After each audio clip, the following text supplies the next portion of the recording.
JT the Watcher is on. I don't know what the fuck a JT the Watcher is. Nor should you. Nor should you, Aaron. But I don't think it's going to help his 5-person viewer count. I'm just guessing what his viewer count is. I could be being generous. And now everyone in the chat is going, what's JT the Watcher? What were we going to say, Megan? Is it gay to be a fan of JT the Watcher? I mean, we were all going to get that one anyway, right? Go. Now let me go to Shirley's Anonymous. Oh, these, and I will give them credit. All the posters will get credit. Speaking of posters, where are they, Hacky? You and Bob and the rest, and Silent Mike, the rest of you grifters, where's the posters?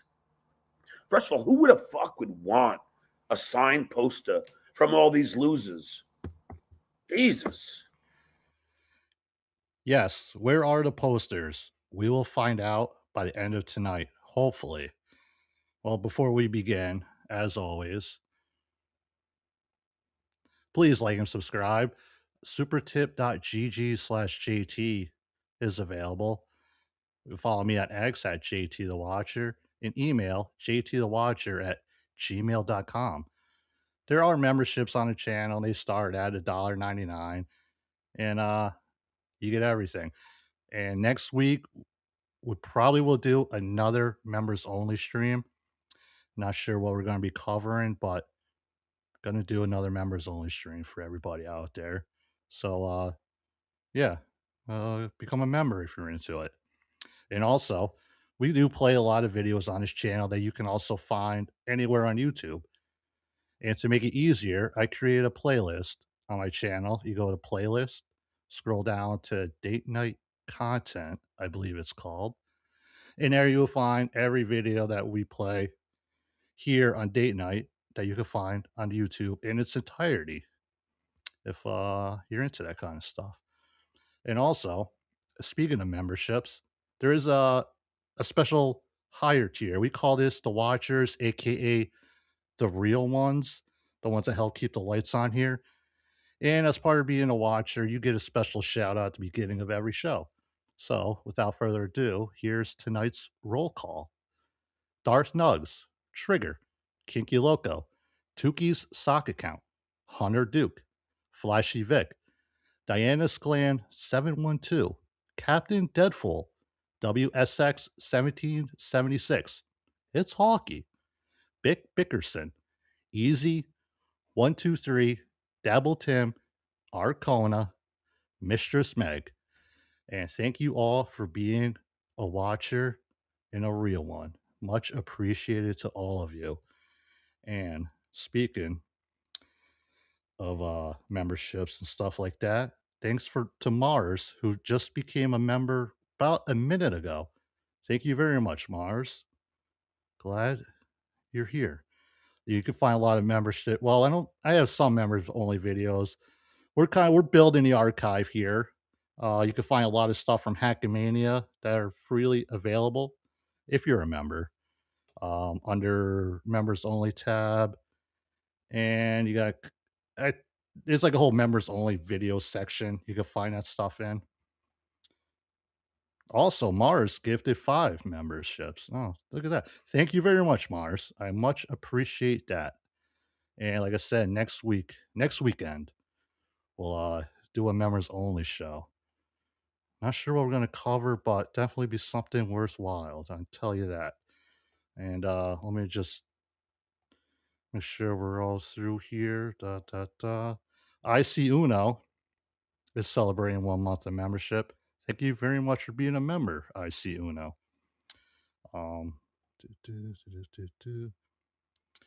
You know, this stuff is much easier if you have like another person here doing it with you. And speaking of another person, there might be a special guest showing up sometime tonight. Maybe, possibly. He said he was thinking about it, so that can mean anything, honestly. Also, thank you, Tuki's unpaid staff, who finally became a member. Oh, thank you, buddy. Much appreciate that very much, pal. And also, before we begin, let me just check the old super tip thing here before we get rolling. Thank you, Trigger. Hey now. JT, are you running late? I ordered the appetizers you like. Well, I hope you order mozzarella sticks because that's always my go-to appetizer. I don't know about any of you. Um, sometimes I like sometimes a little chicken wings. It's nice too. Little appetizer. But thank you very much, Trigger. And yes, uh, and yes, Trigger, I have no problems with you whatsoever. Thank you for sending that email, buddy. Much appreciated. Get that off the screen here. And yes, I know what else is coming. Thank you, Easy123, who celebrates 2 months of memberships. You are doing good, boss. You need an intern now. Well, hopefully. If any of you listened to BeDabblin Live this morning, heard OJ did finally contact Cardiff. And, well, he kind of left it very vague. You know, hey, I always say this whole time, man, I have no problem with OJ. Um, had a great funny story about him picking him up in Ohio. I think about almost 2 years ago or so. That was very interesting. And speaking of OJ, Hey, JT, you backstabbing piece of shit. Who do you think will destroy you first, me or the TSN mouth breathers? See you soon. that's a little violent, but thank you, Kinky Loco, for that. I know people like Kinky Loco will love to see me in pieces, but you know who wouldn't love to see me in pieces is 1-800-Dabbler. Thank you very much for your $2 super chat. My favorite phone call screener, Skull. Yes, and as y'all know, 1-800-Dabbler's YouTube channel, he is still putting out videos of compilations, I guess, of phone calls and whatnot. I think he had a new John one out not so long ago, so you could definitely try to check that out. And I just want to make sure I didn't miss anything before we get rolling here. Okay. Okay, folks. Well, you all know what today's day is, correct? Well, let me give you a quick history lesson here. Today's date is June 6th. What happened on June 6th? Well, what happened on June 6th in 1944?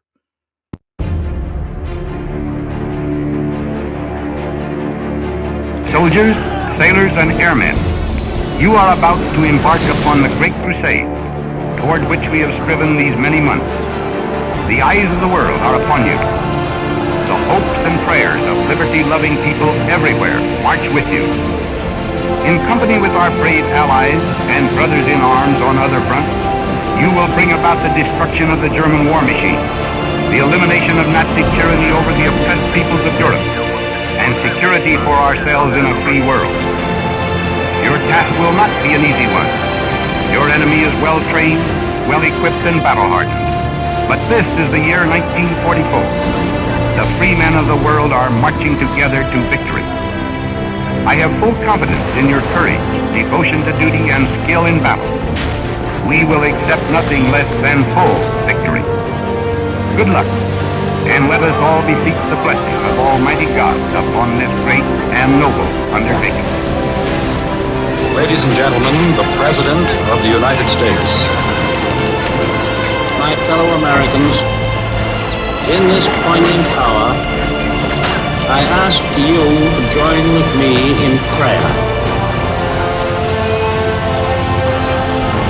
Almighty God, our sons, this day have set upon a mighty endeavor, a struggle to preserve our republic, our religion, and our civilization, and to set free a suffering humanity. Lead them straight and true. Give strength to their arms, stoutness to their hearts, steadfastness in their faith. They will need thy blessings. Their road will be long and hard. For the enemy is strong. He may hurl back our forces, but we shall return again and again.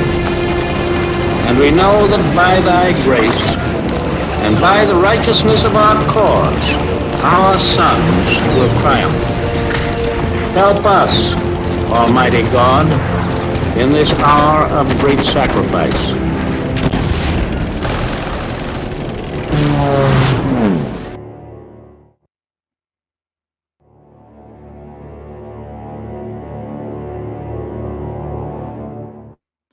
Yes, today is a celebration of the 82nd anniversary of D-Day. Today we will not do a karaoke song. I know I was planning on doing one, and kind of the last minute I decided to change my mind. And I did look for well, I guess it would be like a song or something for D-Day, believe it or not. And surprisingly, there isn't one. So I thought I found that cool Villo video there to remember all those men who died on the beaches 82 years ago today. So, little somber moment.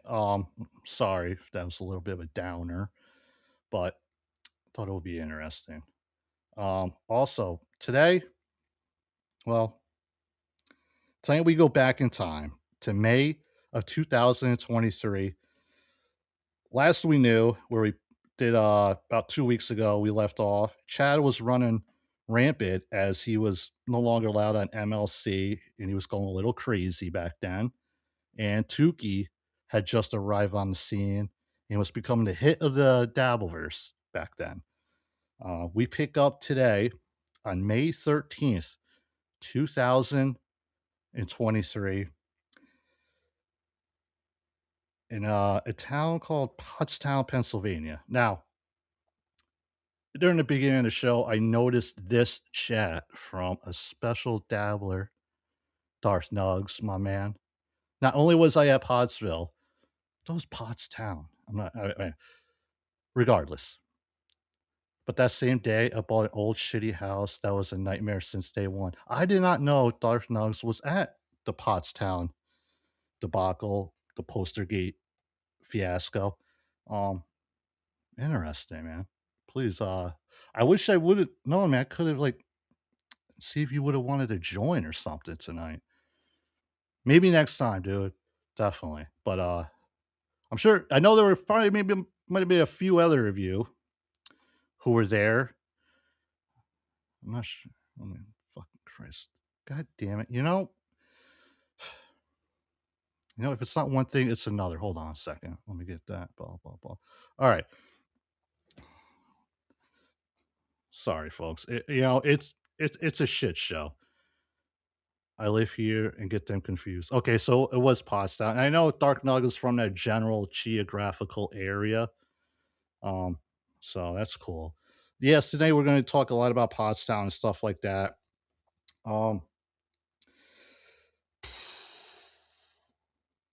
Forgive me, folks. All right.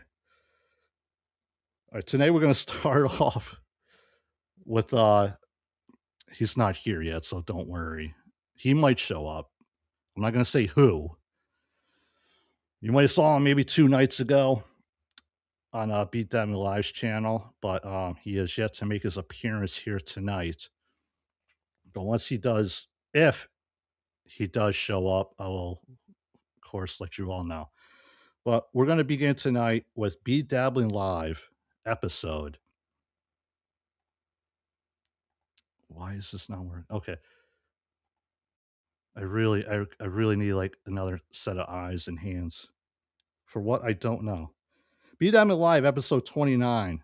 This was from May 13th, 2023, and it's entitled Here Comes the Pre. This was kind of a pre-show. Obviously, it was Saturday, so that Saturday morning, BeDabbler went on. Him, OJ, and he had a special guest, Soft Weekly. And they were going to talk about what was in store for that later in the evening for the Pottstown show. Kind of give everybody a good refresher of what was going on that night. And what better way? Oh, wait a minute. Hold on a second, folks. Tickle Me Tukey. I played your video of you singing Jolene to a girl at the bar. She slapped me. I think she likes me. Well, like I said, unfortunately, I couldn't, believe it or not, I was going to do a Kanye song. Some of you might know. It would have been a song that probably I shouldn't have played on YouTube. So luckily I didn't and decided to change my mind and do something else. But next time I'll definitely play something. So thank you very much, Tickle Me Tukey, for your generous. How do I get it off the fucking thing? Super tip. Or should I call you Tickle Me Hacky? Well, you never know. All right. Anyway, folks, we came off to a very rough start tonight, and I apologize. Oh, I got because I don't know when he's going to show up, or if he's going to show up, or what he's going to do. So I'm kind of worried, and he obviously knows that, so he likes to torture me with this. He always says, "Hey, I'll be on your show. I'll be on your show," and then he'll never show up. But for some reason, this morning at the end of BeDabblin Live, he was like, "Yeah, man, I'll come on. I'll come on as Hacky," and I was like, "Oh, cool." And I thought about it for a second. I'm like, God damn, do I really want that smoke? As JMO once said. So without further ado, folks, we're going to kick it off again with BeDabblin Live from May 13th, the pre-show. Greetings, dabblers, and welcome to an early morning Saturday edition of BeDabblin Live with El Horrible. How are you all? Here comes the pre. This is the Pottsville pre-show. Is everybody out tailgating in the parking lot of Soul Joel's? Which, when I looked it up, seemed to just be an open field? Is there an actual building?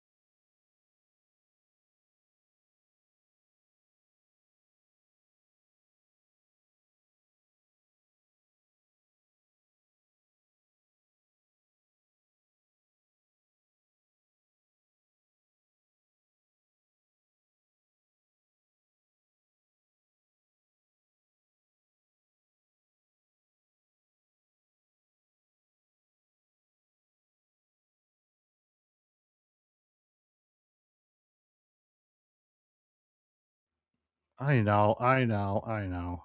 You know, God damn it. That fucking hacky, dude. It's like on the back of my mind, like any second now, you know? And can we just start over?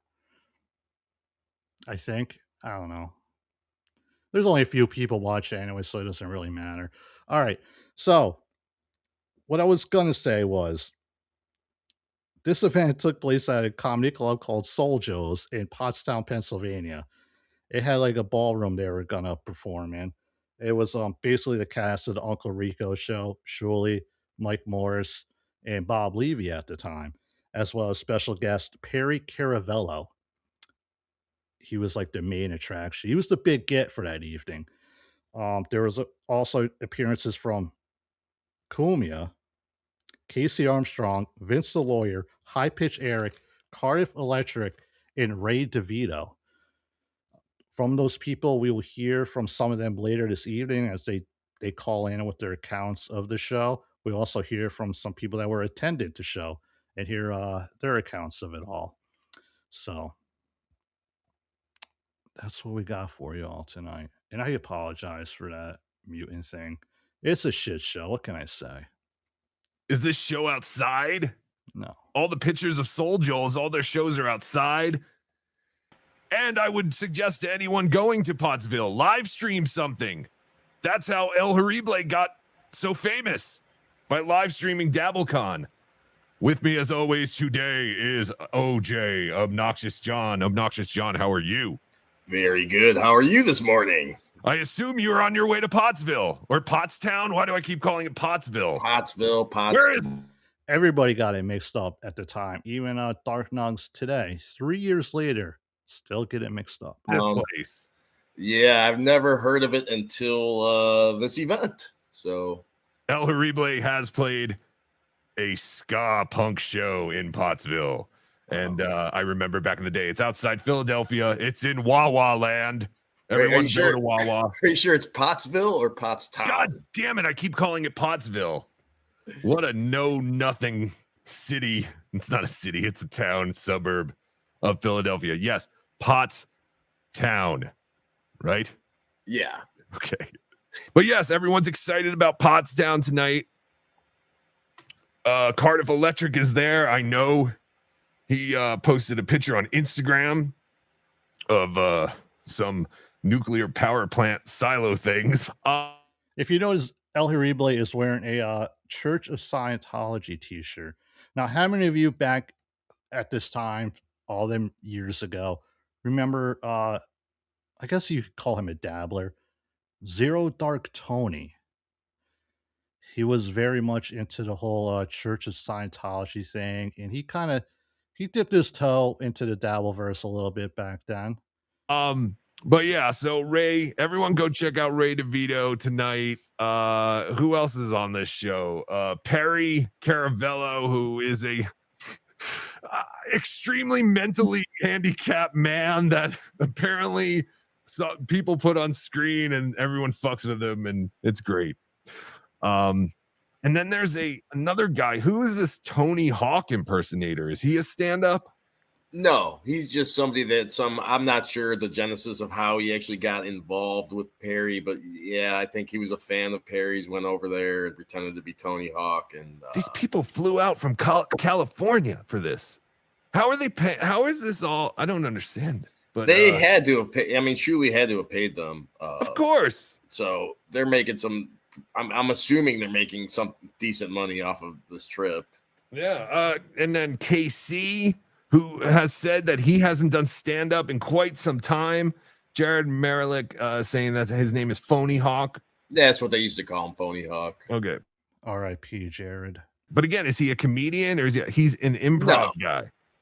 He's just a guy that goes to Perry's house and people, ask him to do stuff. And, he's not, I don't believe he's a comedian. I just think he's just some dude that got involved with Perry. Yeah, I'm not in. Remember when we covered Kevin Dumbfuck a while ago?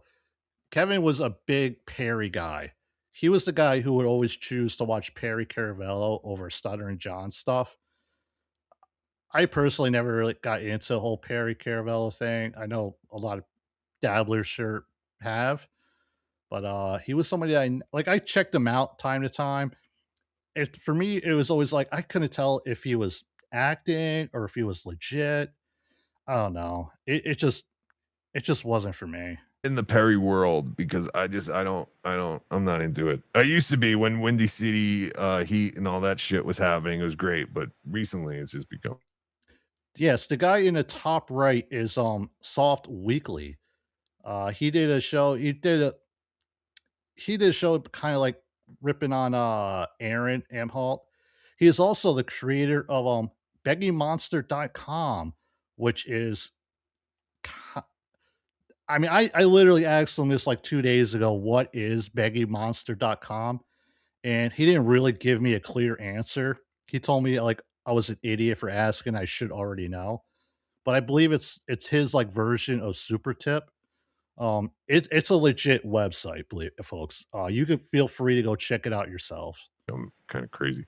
But yeah, you can go see Perry Caravello tonight and Casey Armstrong. Casey Armstrong has admitted he has not done comedy in quite some time. He was actually asking his listeners to send him jokes. Did anyone send Casey jokes? I did not. Soft? No, I did not. Really, I haven't followed Casey much since he first exploded back into our world, Yeah. But beyond that, I haven't followed him much. Okay, but I would love to get John, if you're still here, definitely take notes on Casey's set, and of course Mike Morris. Mike Morris definitely in the barrel currently with Muttering Jay. Muttering Jay is digging up everything and just constant tweets about Mike Morris. Did you guys see what I see about what I've seen from Casey and his stand-up? He's really he's got a stage presence and he seems confident on stage. Yes, but when's the last time he was on stage? I do not. I can't recall Casey ever being on stage. No. Right. David Wilson, thank you so much for becoming a member. Everyone become a YouTube member. $3.99. We will be doing a members only show tonight. We will be taking calls from people who attended the Pottstown show. Yes, we will watch that video he's talking about after this one. Get their honest opinion of how it was, how it went. But yeah, Casey used to do a thing back in the late 90s, early 2000s when he would go out on Howard Stern show, comedy shows, where he would say he would be like Hate Man, they had a caller called Hate Man, but he would be like the hate guy, and he'd be like, you know what I hate? And then the crowd would be like, what do you hate? And he'd be like, I hate when I go to get a drink of water and the toilet seat falls on my head. I hate that. And it was all stupid things. He'd do like pedophile jokes. And but KC in the new world doesn't believe that, I guess, those kind of jokes would go over, even though that's stupid because everyone who's going are old Stern fans.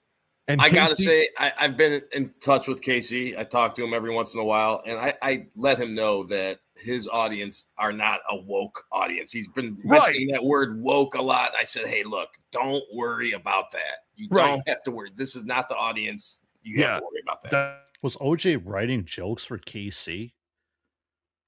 That was a very dumb idea, because then Casey was saying, hey, send me that kind of joke, because another one was like, I hate when you're taking a bath, I hate when you're taking a bath and then your mom gets out and puts her clothes on, or something like that. It's just like really disgusting kind of, shock humor. And Casey's like, send me those kind of jokes, but in woke form. That sounds very confusing. It's like, what are you talking about? No. But yes, I think you're okay, Casey. I think you can say whatever you want. Sam Young. So what the hell were we talking about before the whole woke? Oh, Casey. Yeah. Casey should be interesting. I think the sets to look out for would be Casey, Mike Morse, just because, everyone that he's the new trendy topic. And speaking of Mike Morse and talking politics, that was one of the mistakes, in my opinion, he made a month or two ago. He went on a whole left-wing kind of rant on BS or Uncle Rico or something. I think that really was the beginning of the end of Mike Morse. Uh-oh. I don't recall that. But again, I was never really someone to follow the BS show and the Uncle Rico show.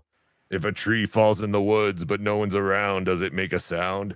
Now I know I'm not saying Shuli doesn't have listeners, but I didn't even hear that he did that. Like, no, I didn't even know anyone cared. Oh, it was bad. It was I remember messaging a few people and telling them they should probably delete that episode. I don't know who OJ would be messaging, but I know there were people did mention how, like, back then, this was in 2023, how allegedly OJ was supposedly trying to, like, help out Uncle Rico's show with stuff like behind the scenes and whatnot. When OJ comes back, we can ask him about this. Did they? I don't know. I never went back and watched it. Jeez Louise, I mean, I'm an OJ guy. I never said anything bad about him. You just don't like Ray because he's Italian. That's one of the reasons I don't like Ray. Jeez Louise. There's many, but Italian is up there. Ask Daniel Carver. I think it's right below the Jew.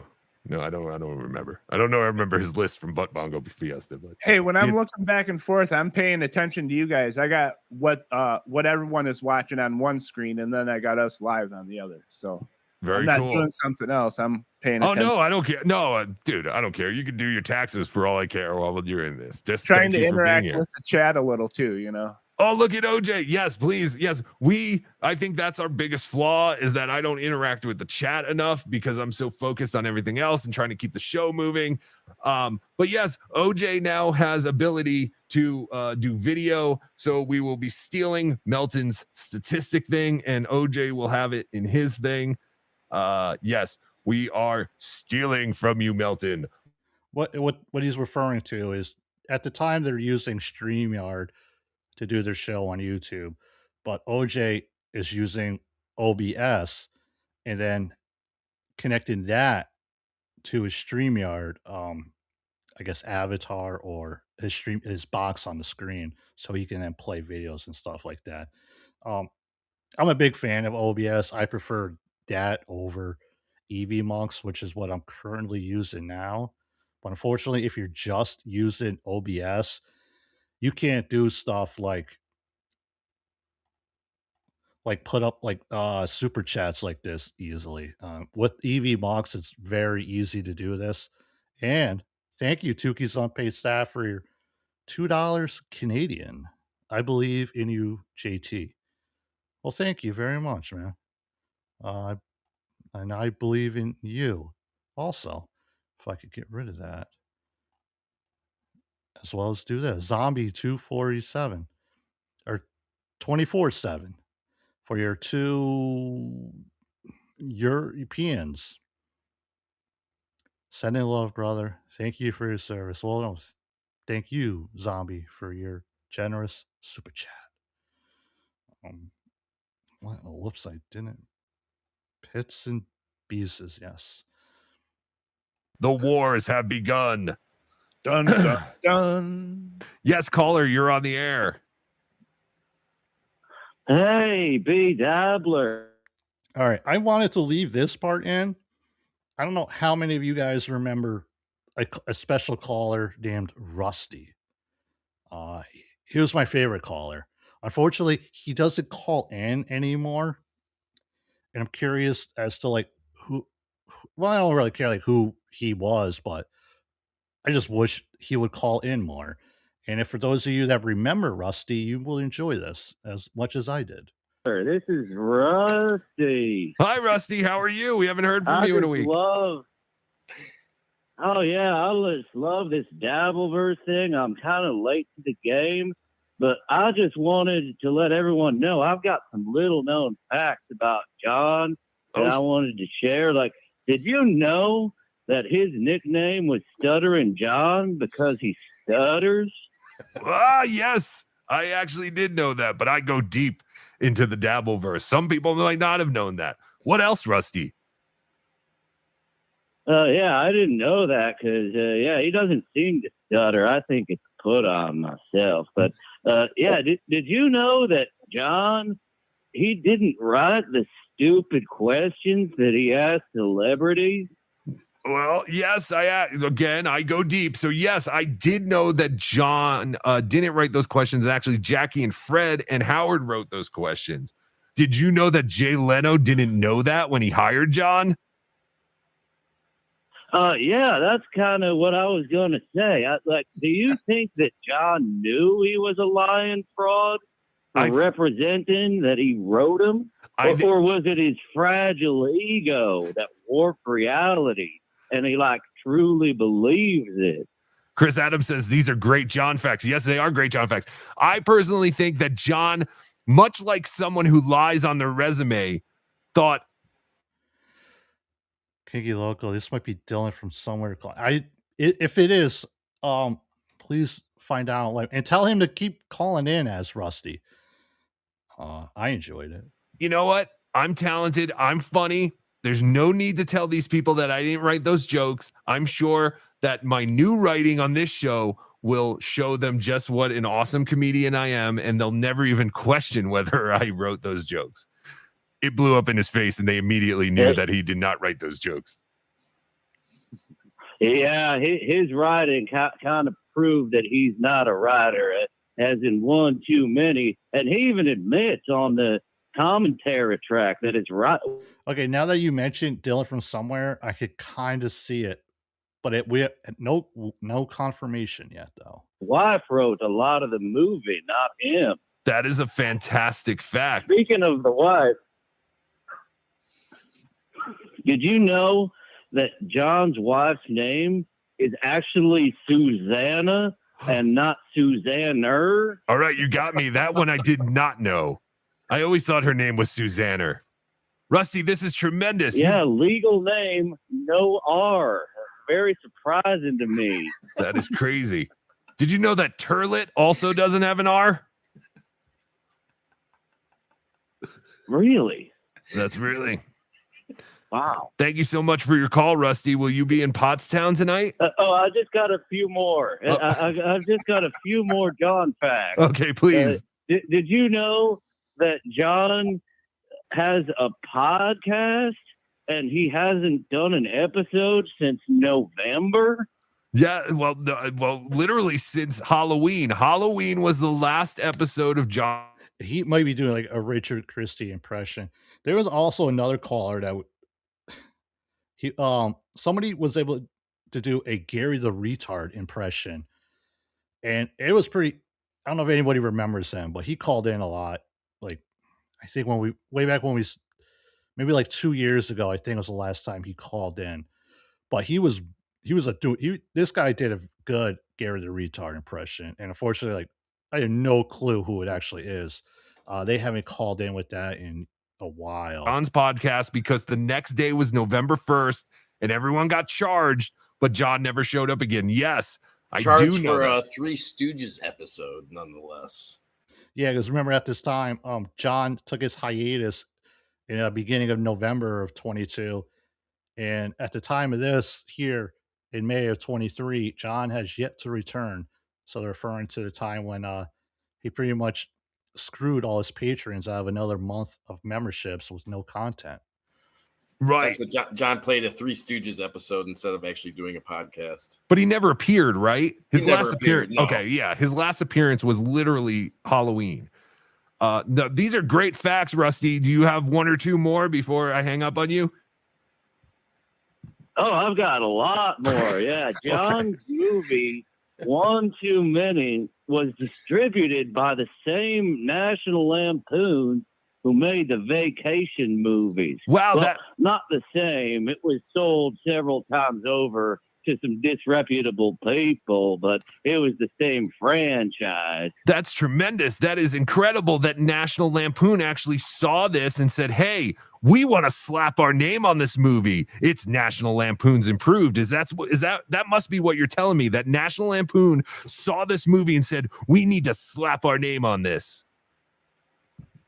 Well, there seems to be some debate as to whether National Lampoon's bought it or if John paid for National Lampoon to distribute it. I still don't know the answer to that one. Yes, we all know the answer to that one. Anyone can have National Lampoons slapped on their project if they pay for it. National Lampoons means nothing. Yeah, it's amazing. It used to be such a healthy brand, and now John and titty movies. I do like some of them titty movies they got on the direct DVD. Nice titties. Sure. Do you know any names of those titty movies? I know I'm putting you on the spot. That's hard. No, I just fall asleep after I jerk off. Oh, sure. It just kind of leaves my mind. Oh, sure. Rusty.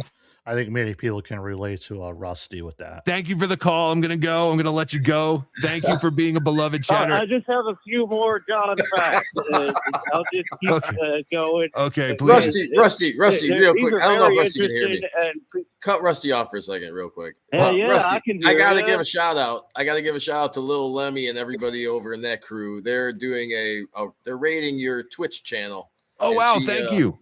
Yeah, hey, she just brought a bunch of people over. She says, follow BeDabbler. Let's get them to affiliate. Thank you, Lemmy. Thank you, all you guys. And I want to give a shout out to all those people, too. Right. I'm friends with Lemmy and all those guys. So, yeah, thanks.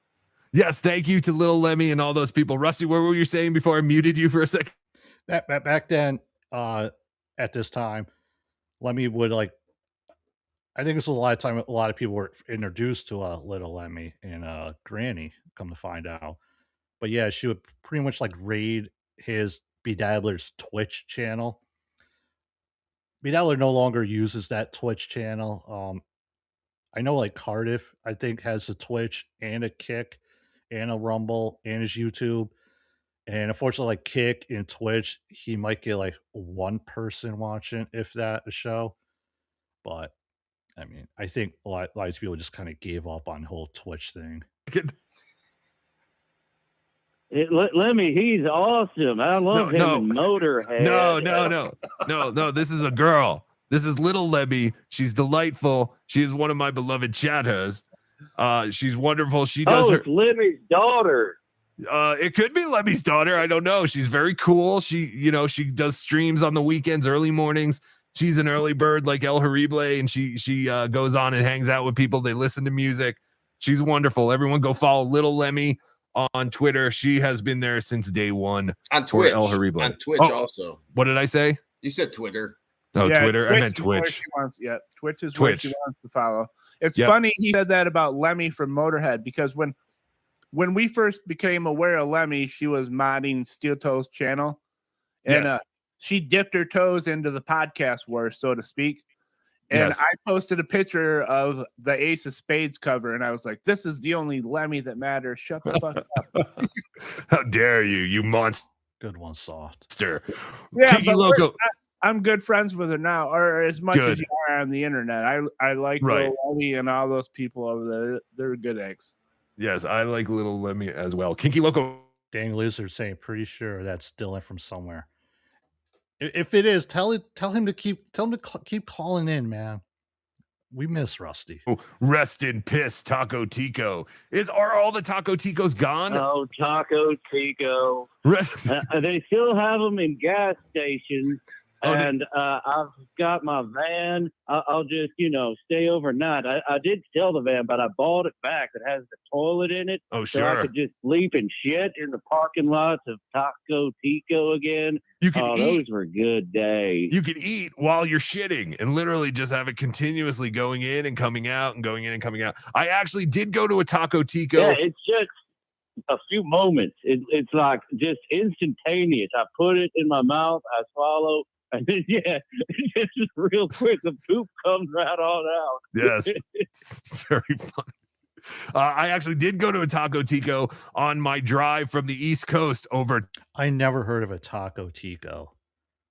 It must, where in upstate New York here, I can't recall ever hearing or seeing a Taco Tico. To the Rocky Mountains. You had to drive through Kansas. And one of the first places I stopped in Kansas was a Taco Tico. It's worse than Taco Bell. I don't know what Richard was raving about, but Mexican food is Who's Mexican this food. Richard guy? This is Rusty. Rusty. Yes, Rusty. Birch the Great. We have Taco Ticos in Iowa. Oh, interesting. These guys been talking about fast food shit for like the past year, 3-4 years now. So people that are complaining today when they mention fast food, it's been an every show occurrence for years. Never even seen a Taco Tico. I didn't until I got to Kansas, and I never heard of them until Richard mentioned, or Rusty mentioned them. And when I moved out here about 9 years ago, I knew when I was in Kansas, I was like, oh shit, I have to go to a Taco Tico. And I did. And yeah, literally they were gone. Like, I guess they started closing down, but apparently there are still some out there. If you live in Iowa, you can go to Taco Tico and see Birch the Great there. Rusty, I'm going to let you go. All right, buddy. Thank you so much for the call.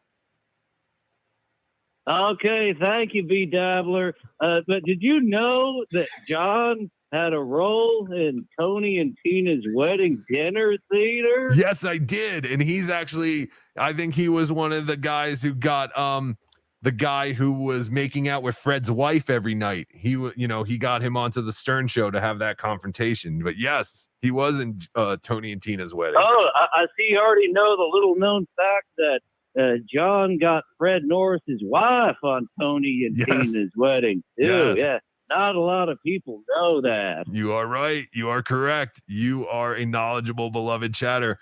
Thank you, Rusty. That is a classic Howard Stern bit when John and Fred are fighting. We might cover that someday. I think it's been covered to death by other shows, though. Thank you, BeDabbler. I'll call back. I've got so many more John facts right, that awesome. not too many people know. Fantastic. We'll call back next week. All right, bud? Or call back on are you a beloved chatter? Will you be on the members only live stream tonight? Oh, yeah, I am a beloved chatter. What time could you promote that show? Yes, tonight at 10 p.m. Eastern, we will be going live, members only, our first members only live stream. So there's 3 tiers to our YouTube, $3.99. A spoiler alert, Rusty does call back in on the next video we're going to watch. Thank you. The second one, you get that. Plus, I put out members only videos. There's 2 up there right now. He's talking about his YouTube membership, which I believe since this, he has changed like the tiers and the prices and whatnot. But I recommend Patreon, him, BeDabbler Network Patreon, and Cardiff Electric Patreon. I know they're going to be at a strip club or something, but we'll have some fun. We'll all hang out tonight. I'm sure the audio will be just so great from a strip club. That's a great idea. Yes, Casey Armstrong was going to have like an after party at a strip club, which we'll hear about later this evening. Absolutely. Yes, Rusty. So we will see you tonight. Call in tonight. All right, bud? Thank you, BeDabbler. Thank you, Rusty. Bye. All right. That was Rusty, everyone. One of our one of our best regular callers. Yeah, I love Rusty. Rusty's that great. was pretty funny. Rusty is funny.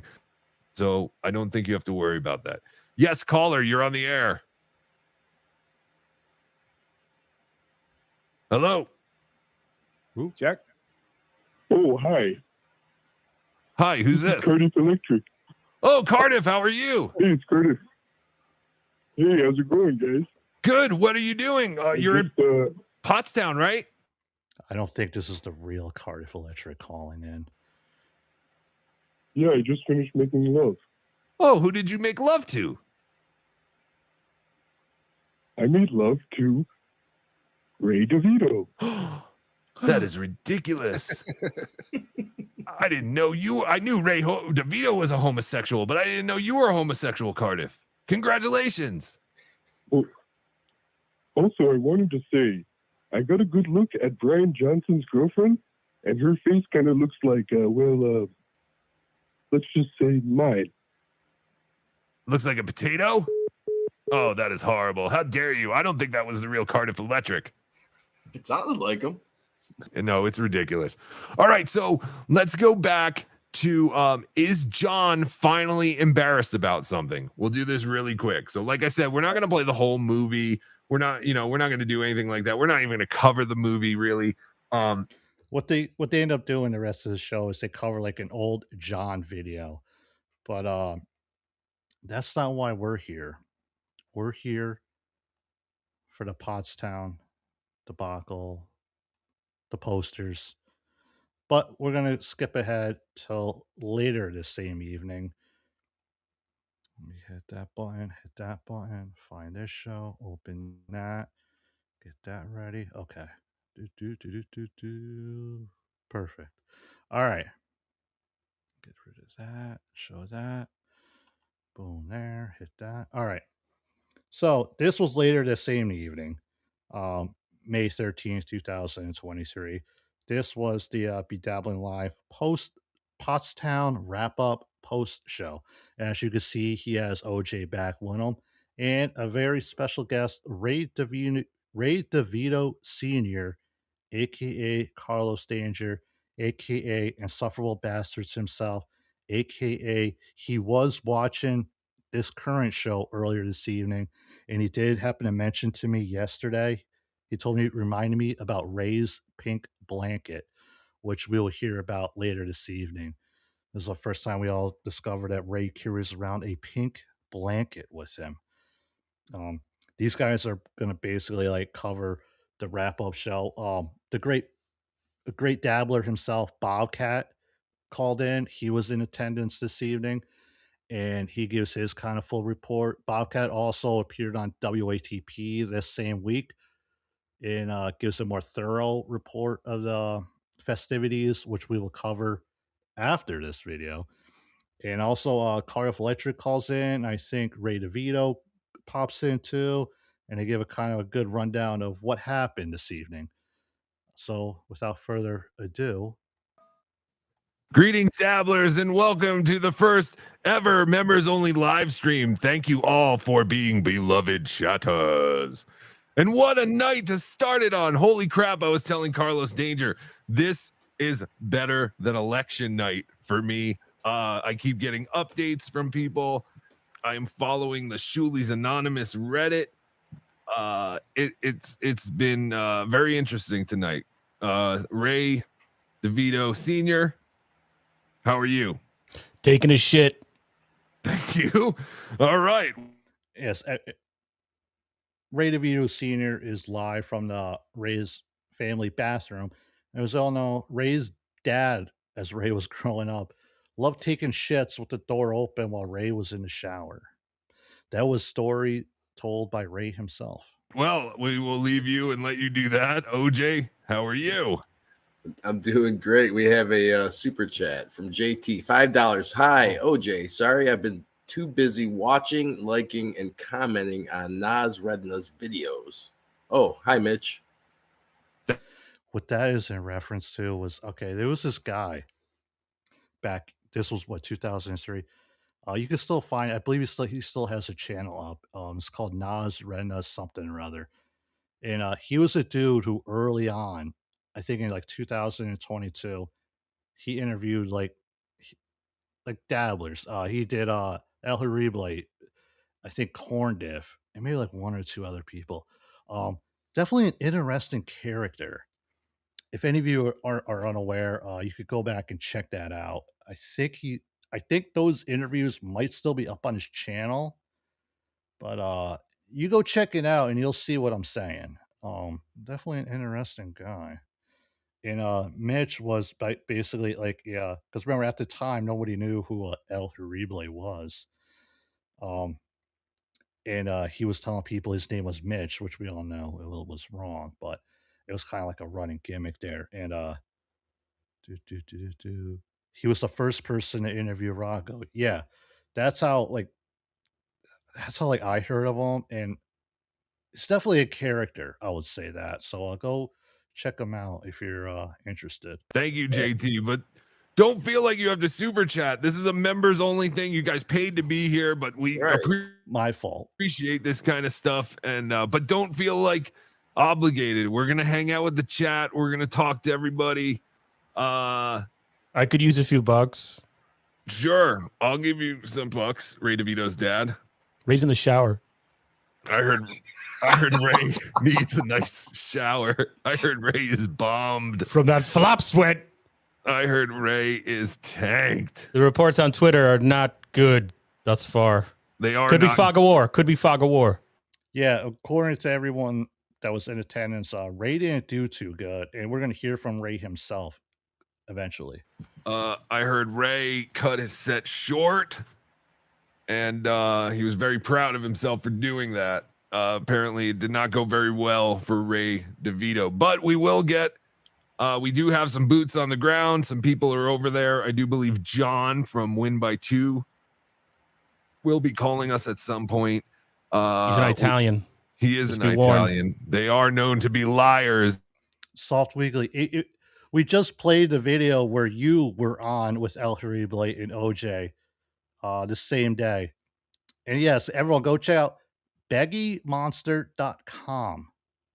Please. And murderers and fantastic food makers, and says seen a lot instead of saw. Everybody always wants to be them for some reason. Oh, I have some Italian in me. Oh, my uncle was in the mob. No, he was not. What do you think the crowd was like? I mean, were they angry? Why would they boo Ray? It has been quite the rough crowd from my spies on the ground. I'm hearing the crowd was rough. I heard that Cardiff did okay. It did not seem like he did as well as he did at DabbleCon. I did get some exclusive photos from Cardiff. I feel like at DabbleCon, they could have come out and just shit on the stage and we would have went nuts. I've heard that the audience is heavy, Perry fans. Oh, I thought you were going to say heavy set. And heavy, yes. From all the pictures I have seen, the audience is very, very heavy. I'm finally represented. Yes. Oh, all of us, except for OJ. OJ is very slim, especially for dabbler status. But there are some photos here. So someone said this was 15 minutes before the show. I can't imagine, but that is a big room, a big gay room. It does look, it looks like some type of outdoor funeral almost. I gotta say this though. Speaking of funeral, there was actually a funeral happening on the opposite end of the building, I believe. It was a member of who was it, Hall and Oates. They're going to talk about it here eventually, but let's talk about Mint Diggity with the super tip. Will BeDabbler let OJ back in if he comes back? According to OJ, I don't think he wants to come back in, but then again, we'll wait to hear from OJ himself as far as all that goes. But, never say never. Never say never. That's my belief. Again, playing devil's advocate. I don't buy that. Devil. Can you play the devil's advocate? I don't believe that devil voice. Sorry. I don't believe that's 15 minutes before the show. I don't believe so either. I mean, the other thing is when we were at DabbleCon, our interpretation of what was happening was 180 degrees different from what was being said online at the moment. Do you remember that? Everyone was like, "Oh, it's empty." Yeah. Yes. Well, that's You can true, smell but farts. I will say that this he has been very like non-biased, has been just kind of stating the facts. So I kind of do believe that this was Much 15 like Ray minutes DeVito. before. The account he's talking about is from Bobcat, who we will hear from very soon. But I think there's probably a lot of people smoking outside. Everybody maybe, I'm sure, because by the time I got a photo recently, and let me pull that one up. And the crowd, I mean, it looked like a pretty good turnout. It looked like there's an estimate in that thread saying maybe 200. I saw 75, and then I saw maybe 200. Oh, the numbers are everywhere because I asked from the man who was there as well, Darth Nugs. I got a nastiest look from some rich guy in a nice car as I burned a massive joint in a parking lot. I wonder who that could have been. Cardiff, and he said 400 at least, maybe 5. And I was like, okay, I did not see that number anywhere else. But Cardiff likes to troll me as well because he can't accept our friendship. But that looks like a pretty decent sized crowd, right? Yeah, definitely. So I mean, I don't know. I don't know how deep it goes or how, but it doesn't look like a total failure. I mean, it looks like a pretty good crowd. It looks like a hell of a lot more people that were at the last MLC Rodney show. Oh man, it's not bad. Failure, like people were suggesting it might be, and now it sounds like Ray DeVito's set went, unfortunately. I would like to know what is happening the rest of the night with Ray DeVito. Who gets put on Ray DeVito watch? Hopefully Cardiff can answer that kind of stuff for us. But yeah. We will attempt to call him. I did make him aware that there would be a phone call placed at some point tonight. I wonder, did they boo him right when he came out? Did they hate him right away? Or was it the comedy of Ray DeVito? I just know he was supposed to do 8 minutes and he cut it short. And I also heard an outrageous number that Ray was being paid. Now, it's not outrageous like thousands of dollars, but for I thought it was $300. Yes, that's what I heard. What? I believe that's been said publicly, I think. I don't know, but this is all Ray DeVito's father saying these things. There was a lot of I would say drama with Ray DeVito in all this, because remember at the time I think he was still part of the Shuley network, and you're going to hear later on about Ray's whole story here. He was like, his name's on the poster. He was allowed to like come and perform, but there's also an issue that he didn't have a place to stay after the show. There's I know, like there's a whole like another, I guess you could call it like a side quest of this event that involves Ray. Yeah, had it closed out. But if Ray got $300, Ray is a thief. Ray DeVito, I will say it right here. Ray DeVito, he deserves every penny he can get. But goddamn, $300 for 8 minutes and you cut it short. What do you guys gather from what's been said in Twitter and online on the Reddits? It was an Uncle Rico show live, and then the stand-up comedy. Was that the order of events? So the show started an hour late, from what I had gathered from that Shuley's Anonymous post. Plus, Cardiff told me too. He said, yeah, they had some technical issues. That kind of stuff happens. I do believe Shuley has made fun of WATP for having live technical issues, but come on. I understand live production. Not everything can go like it is on TV. But yeah, so they started an hour late, and I guess they did an Uncle Rico show live. I gotta see that. Yeah, this is where we hear about the laundry basket. We already mentioned the pink blanket, and I this all came from around then, and I don't believe. Remember his lamp light? It looked like an Eiffel Tower, but it was his it's his light he used while he was doing podcasts and shit that he took to, I believe, Detroit. So Ray's an interesting character, man. That's for sure. That might be a little bit of karma to come and bite Julie in the butt. I mean, I love the guys on that show. If anybody knows, I'm always in the chat. I participate. I send in music, so I'm all in with the show. And but yeah, it's a little bit of karma to me. It's almost, Chuli's always bragging, "Oh, we got this team, this awesome team," and they're all really good at what they do. But you rag on Carl, and then look what happens. That's why this is members only.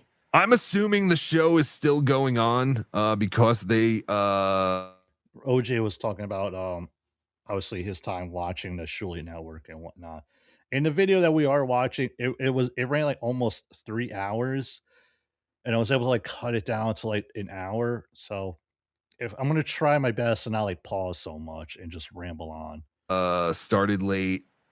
We are expecting calls. There was a fella named Bobcat who said he was going. He would call in. So and we'll also, I have Bobcat saved. I'll try to give him a call. There was also a guy named Josh who called today.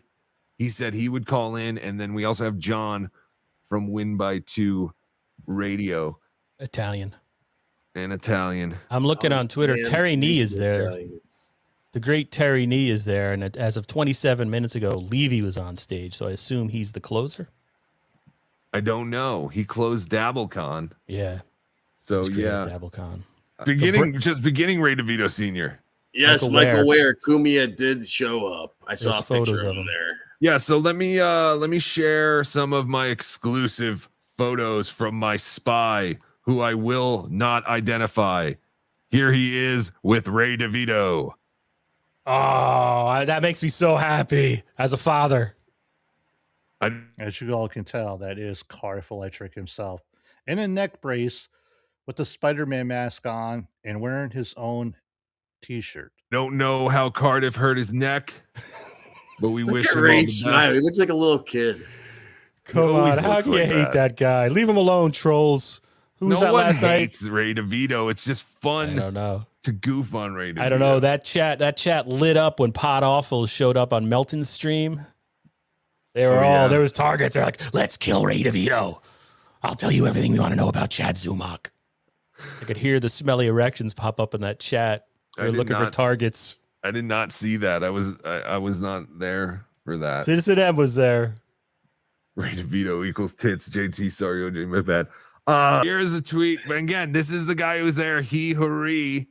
I think he's been very fair in his Shuli's Anonymous post. And if you want to go see the Shuli's Anonymous post, it's on Shuli's Anonymous, and it's titled, "How Many People Will Show Up Tonight for the Live Pottstown Show?" But he says Ray DeVito is drunk, bombing, heckled. Only pop was when he ripped Chad. I would love to know what Ray said about Chad. Listening to Ray do stand up a few times, he does... every time I see him, it's always like at some like Dabbleverse event, or like whether it was like AC or the Ronnie's thing. Or I think there was like another time also. He always seems like to go like to use in Dabbleverse jokes, like ripping on Kevin, Chad, and like other stuff going on in Dabbleverse. Because if he feels the crowd is mostly people there to see Ray from YouTube and shit like that, he goes back to that because it's like it's like a security blanket. You're gonna get laughs. You're gonna get a reaction from the crowd if Ray talks about Chad, especially at an event like this. So I don't see Ray doing like his normal 9 to 5 stand-up set and whatnot.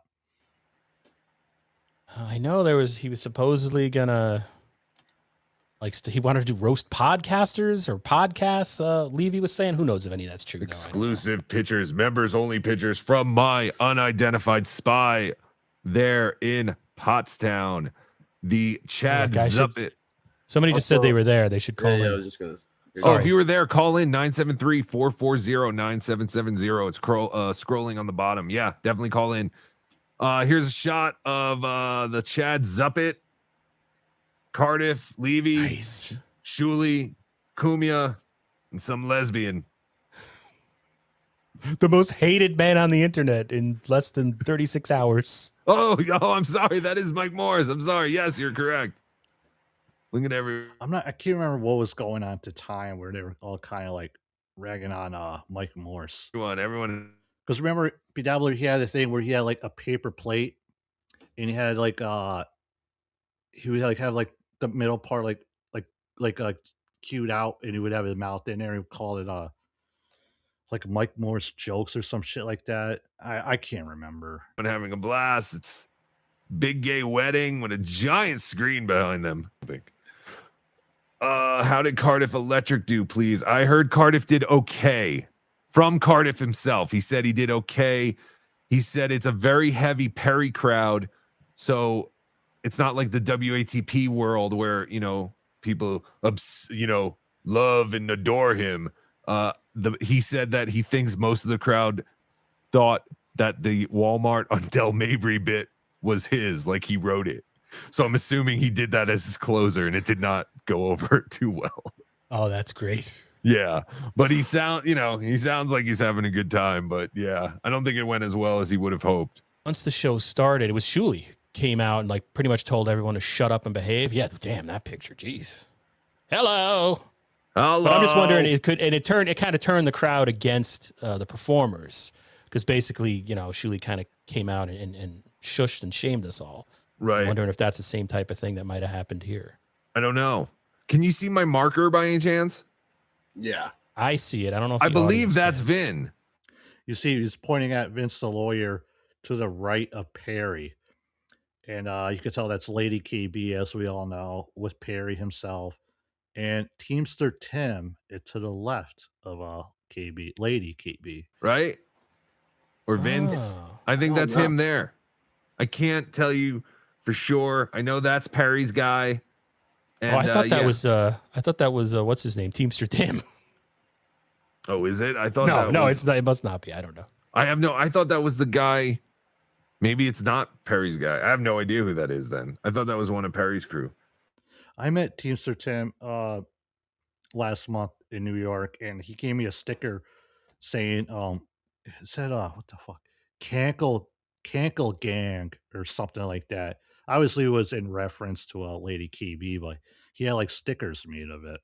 But yeah, there's KB, and I've said before, I don't understand why there's so many attractive females that follow all this crap. There has to be other things that they can do. But thank you for being here. Appreciate it a million times. I'm just amazed. But yeah, and then it also brings the question, I heard that someone asked me, of course, is Kevin Dumbfuck there? Because he's such a Perry mark and KB's there? I don't know. Do I care? No. I do. I do kind of. I want to know if he's there. Wondering. He's doing the this Twitch is thing, also right? dumb. We should be with our families. What are we doing? Ray DeVito's dad. You should talk to your son. Tell him, listen, my boy, you got to learn a trade. Use your hands. It's pretty much what Melton did the other day that's one thing. Like Chad's telling me I shouldn't podcast with Ray because Ray needs to get out of it. Right. Melton told them both the other day they got to find new jobs. Yeah, Right, do something else with your lives. So I kind of have a big head. This was also around this time that where Melton and Nobody Likes Onions started kind of like mixing it in with the Dabbleverse shows and all that. This is where a lot of fans of the Dabbleverse back then discovered Patrick Melton, as well as many onions discovering the Dabbleverse. Heterosexual crush on Melton currently, but he is. I enjoy him. I'm just worried he becomes like a Charlie Manson, like what he can, because I do like fall under his spell. Oh sure, yes. Oh yeah. I think he could be a cult leader. Sure. Yeah, he's pretty good. But he makes a lot of good points with all this stuff. Yeah. Very, very even keeled. Our first caller. Hold on. Bobcat, how are you, my friend? All right. Hello. Hi, Bobcat. How are you? Can you hear me? I can hear you. What's up, buddy? How are you? Did the show end? No, I left because it's a long story. I can tell you the whole thing if you want to hear it. Sure. I left because all right. So I got there around 5:45. I was texting with Cardiff. Now, who's on the phone is Bobcat. It's been a long time dabbler. He's a good dude. He was in attendance tonight, and you're gonna hear his kind of like his experience from what happened. Because the doors were supposed to open at 5 and the show was supposed to start at 6. And Cardiff and I were texting, and he said, "Don't come till like 5:45. The doors aren't open yet." So I got there at 10 to 6, and I could tell right away it was going to be a shit show. I'd say there was maybe 200 people there, and you could see ESO and producer Joe were running around like crazy people, and they couldn't get the audio to work. They couldn't get the mics to work. They replaced the board. Now, okay, remember, this was May of 2023. So you might hear a former producer's name mentioned a few times. So just keep that in mind. And then around 6:30, Shuli and Mike and Bob came out, and they tried to do it for like 3 minutes, and nothing worked, and it was echoes and buzzing, and so they left. They just got off stage, and then we sat there until about 7:25, and they said, "Fuck it, we're going to come back." And some of the mics worked, and some of the mics didn't, and then the laptop they were using had this huge buzz coming out of it. So the sound was fucking awful. And Shuli was drunk and Bob was completely fucked up. And then allegedly. And they did like 12 minutes of John. And then they brought Anthony out. Then they brought Cardiff out. Then they brought Casey out. Then they brought Perry out. And they basically stopped doing John shit. And then they fucked with Perry for about 20 minutes. Right. And then they said, "All right, we're done doing this. We're going to do the meet and greet, because that's what we paid for VIP." And then they're like, "And then we'll do the comedy show." Why didn't they why didn't they do the meet and greet when all the shit was broken down? Like everyone's just sitting there like everyone's just sitting there. I don't think they knew it was going to take an hour and 20 minutes. True. They should have just done that. And that's when I actually ran into Cardiff in the hallway, and we talked for a good 20 minutes. He's a good dude. And then did he tell you what happened with his neck? So then the show. How did he hurt his neck? Do we know? I'm concerned. I asked him if he was feeling better, and I think he was talking about. He thought I was talking about the COVID, and he didn't have his cane. He had didn't have a neck brace on. He sounded much better. No cane, just neck brace, and he sounded great. He looked great.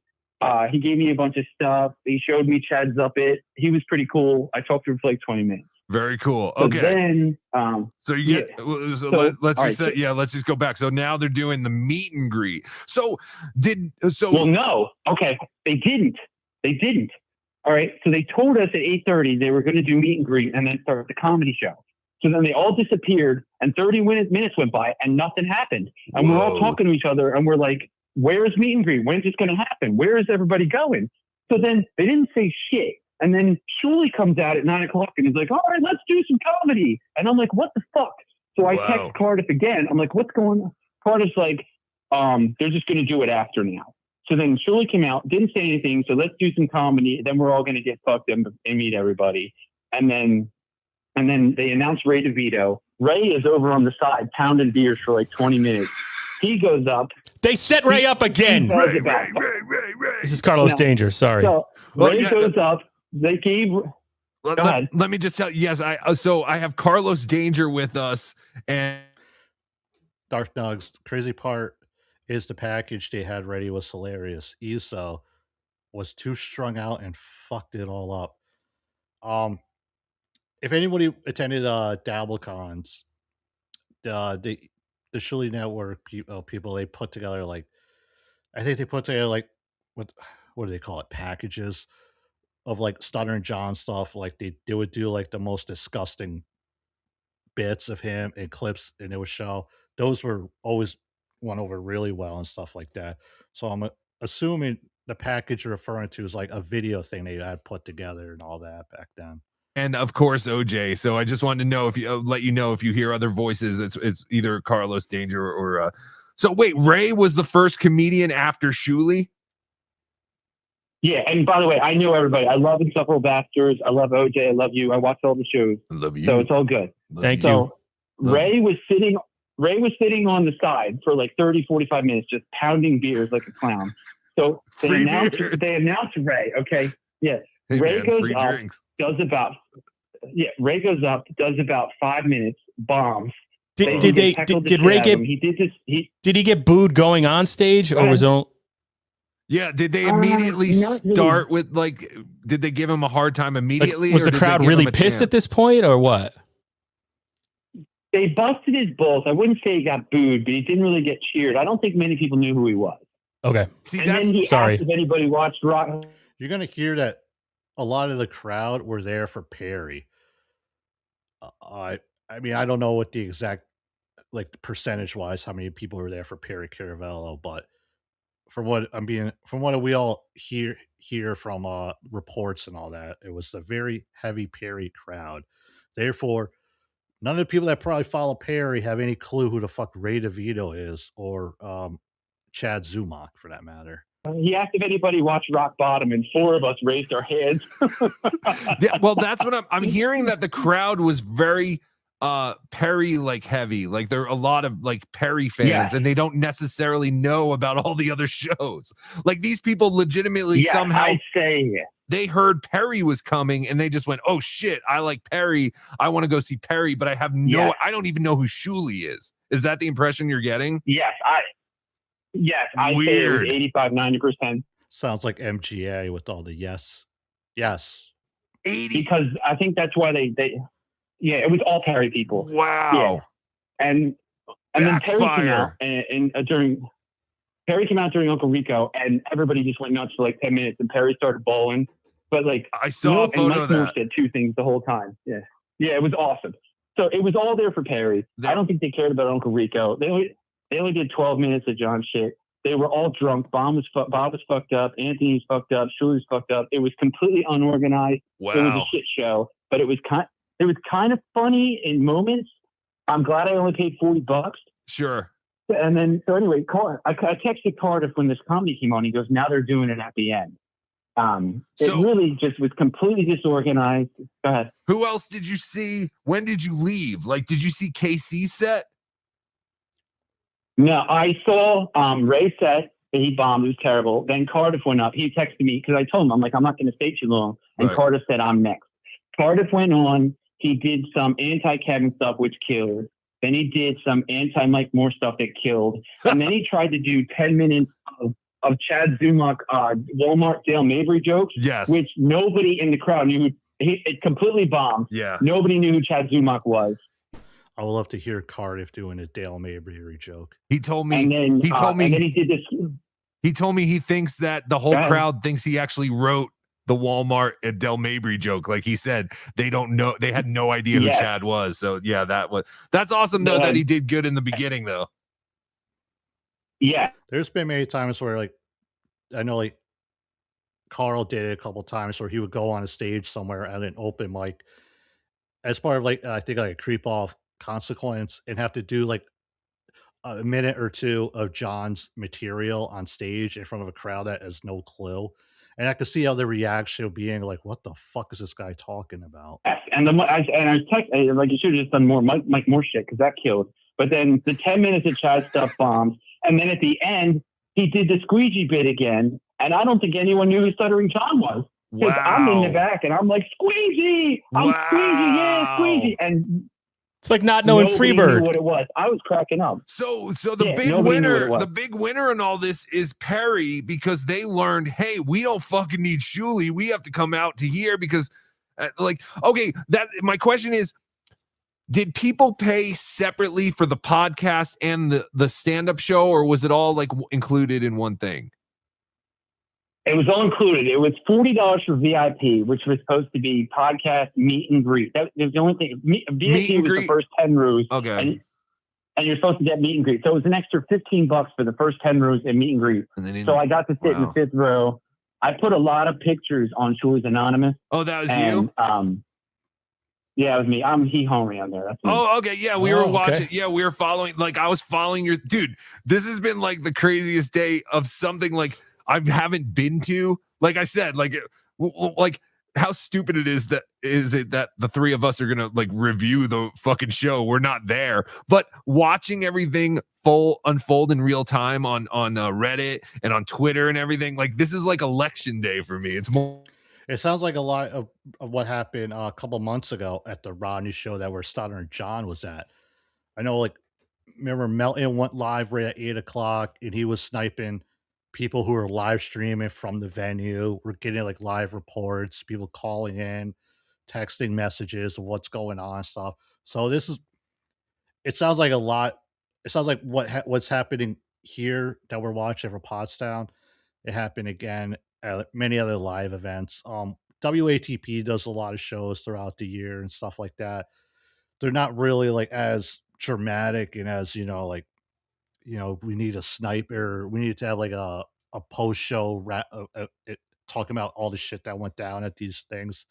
But when one off events like this year, and the Rodney's gig, and maybe I'm trying to think of like another event that happened like in between. I mean, you could say like Hackmania or a DabbleCon. But yeah, if you can't make it in attendance, I mean, people obviously want to know like what's going on. What's the news, who did what, who said what. So somebody that could like obviously stream from the event, or somebody that is going live covering the event. I mean, people are definitely going to tune in and want to know what's going on. More exciting than that. It's like the bombing of Baghdad in 1991. You are doing tremendous at describing this, by the way, Bobcat. Excellent job. Fucking Wolf Thank Blitzer. you. And it's funny though. You did the same thing for me at DabbleCon. I lived it through you, and you lived it through me. Yeah, so that's it. We're And even. I appreciate it, man. Yes, and you got a lot of attention because of it. Just like I said, anyone who was going. But I also heard that were there signs that said no video or photo or audio? Oh, I don't know if it said photo, but did something say no video or audio recording? Yeah, I'm the one that said that because there was signs everywhere for that. But there's signs like that at every like comedy club you go to that says no recording and shit like that. So it wasn't like they just because it was a Shuli network event, they had those signs up. Now you'll see them at any comedy club you go to. everybody was doing it, and they didn't say anything to anybody. There again, this place it was a shit show. It was like a big wedding venue that Soul Joel's rents out for comedy. It looked like they were about to have a wedding, and they didn't have any security. They didn't have any people. They had nothing. Literally, it was complete debauchery, just a complete shit show. No organization, no nothing. Just literally, we're in this huge fucking room with like 15 rows of seats in the front, and the rest of it was completely empty. And it was just, again, no AV people. They didn't know what they were doing. Poor ESO and Joe were trying to set it up, and they couldn't figure it out. It was just fucking chaos. What did they do? They got there a couple of days early, right? Did they ever get a chance to actually go there and set up and test the stuff out? I mean, before today. Do we know that? Well, it was all set up when I walked in there at 5:30, and they were testing it, and then you could just see the looks on their faces like they must have tested it yesterday at work, and today it's just shit to bed. Because I think people can remember this. WATP did a live show in New York in 2022, I want to say, and it's most notably known for Carl. Like this, if you go to a WATP show, it's about 2.5 hours, and the whole time, if they don't have like sometimes they might have like a special like guest comedian or whatever, do like 10-15 minutes right up front. But for the most part, the whole like 2.5 hours, it's Carl and the gang up on stage. And for this New York event, Carl got up there, they go to start the show. Hey everybody, welcome, blah blah blah. And like his computer like just shit the bed. Right as the lights come on, basically. And they had Anthony Cumia was in attendance at that show, I believe, and he like kind of saved them by doing like an impromptu stand-up set while Carl and all them kind of like figured everything out and got it working. But yeah, to like have a live event just as it's showtime and something happens, something your computer crashes, wires, whatever. I can imagine it's like nerve wracking as hell. It's nerve wracking enough if you're doing like a live stream and you forget you're muted the whole time, or your internet goes down or something. You know what I mean? Now just imagine that happening in front of an actual like live paying audience that I mean, I can only imagine like the fucking nerves it could bring onto you. But as far as like what caused all the technical stuff and all that at this event, I'm not sure. I don't think we'll get to the bottom of that on this episode here, unfortunately.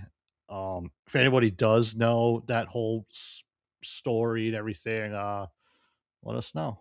I think the one board died, and I think they had 2 bad mic cables, and then the cable going into the laptop was buzzing. And I work in tech, so I know this shit. And the 3.5 millimeter cable was buzzing. It was buzzing, and it probably wasn't seated in there correctly. Right. And so anytime they talked, the producer was turning the volume down on the laptop, and the buzz went away. But then when they didn't go back to anything on the screen, the buzz was just so fucking loud, and the volume, the levels were terrible. Let me just ask you. Let me just jump in. At any point, was Ray DeVito near this equipment, like before the problem started?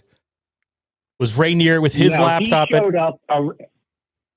Okay. No, Ray showed up around 7 o'clock in the corner, just pounding beers. All right, good. He didn't touch any of the equipment. Sounds like what Ray would typically do. Dark Nugs, who was in attendance at this event. Live events are hard. I think I'm the only one who wasn't mad at TSN after this. I mean, I could imagine, like, you know, just being an audience member and seeing this shit happen in front of you. You're like, you know, you feel for the people on stage, obviously. No. Okay. So anyway, so he finishes his set. He finishes his set after 5 minutes, and he's like, all right, guys, I'm done. And they just left him out there. And he goes, what am I supposed to fucking do? It was so uncomfortable that they just left him out there for 5 minutes.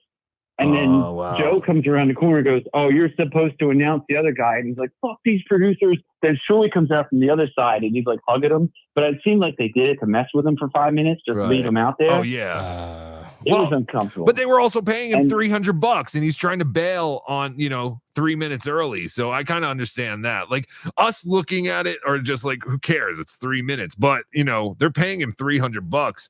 OJ, keep doing that. Yeah, show different pictures and your thing. I can't recall if Ray actually got those $300. My man Dan Lizard, what caused the technical issues? They had producers that had no idea what they were doing, and the venue had outdated equipment. That was challenging for the TSN quote unquote producer. Allegedly. Again, I don't know. Not quite sure what was happening that evening, but you hear Bobcat giving this is again Bobcat's point of view into what happened, everything that evening. We'll hear from a couple more people tonight, but real quick here, let me just take a little pause for the cause. And speaking of Dan Lizard, thank you for your 2 euros on. Seems like a preview for DabbleCon 3. Now, yeah, we've been hearing the DabbleCon 3 for a while. Ever since DabbleCon 2 ended, we've been hearing about DabbleCon 3. As we all know, there is no date or place set yet for it or anything like that. I mean, I have no idea. I don't know. It might obviously. I believe it's like a TSN run event. And obviously, I don't think they could do anything until this whole court shit is off the books and they're in the clear to be able to do stuff like that. But yeah, I mean, who knows? We might be covering DabbleCon 3 just like we're covering this. We have no idea. As the only event I do know is that Carl is very, very close to announcing the Detroit date. I don't believe it's going to be at the Magic Bag again. I think they're going to have it at a different place this year. So just kind of stay tuned for that. And thank you to WSX for gifting 5 memberships. Thank you very much, WSX. And remember, next week, I don't believe I'll be doing another date night show. It'll be a members only show. Not sure yet we're going to cover, but stay tuned. And also thank you, Trigger, for celebrating 3 months. JT, how did you get into the Dabbleverse? Well, it's a long story. To make a long story short, basically, many, many moons ago, I think I was on like YouTube or internet or something. I was just kind of searching through I think it was like listening to like old Stern stuff at the time. I'm like, hey, I'm just curious, like what are the people up to? What's Baba Booey doing these days? Because I fell off watching Stern in like 2005. So like this was like 2019, 2020, 2018, 2020, around that time. I know it's like pre-COVID, I believe. So I knew that. Like I went back and I kind of like picked up. I discovered the Pelican Brief, courtesy of the Stunner and John podcast. That led me to WATP, which led me to Cardiff, which led me to El Horrible, which then led me to NLO, and it's kind of where I am now. So it's kind of a brief story of how I discovered the whole dabbleverse. How did you discover the dabbleverse, huh? That's a smart idea because I'm bad. Well, if he got paid $300 for that set, he ripped them off. Yeah, that And sounds I like Ray. it. Yeah, we all like I Ray. like Ray. He did not do well. He seemed uncomfortable. No. Poor Ray. And I don't think the crowd knew him. And It they does- just started heckling him, and he didn't seem to know what to do. It doesn't sound like the crowd knew anyone except for Perry, and that is incredible. But I also heard The venue for Detroit. I think they.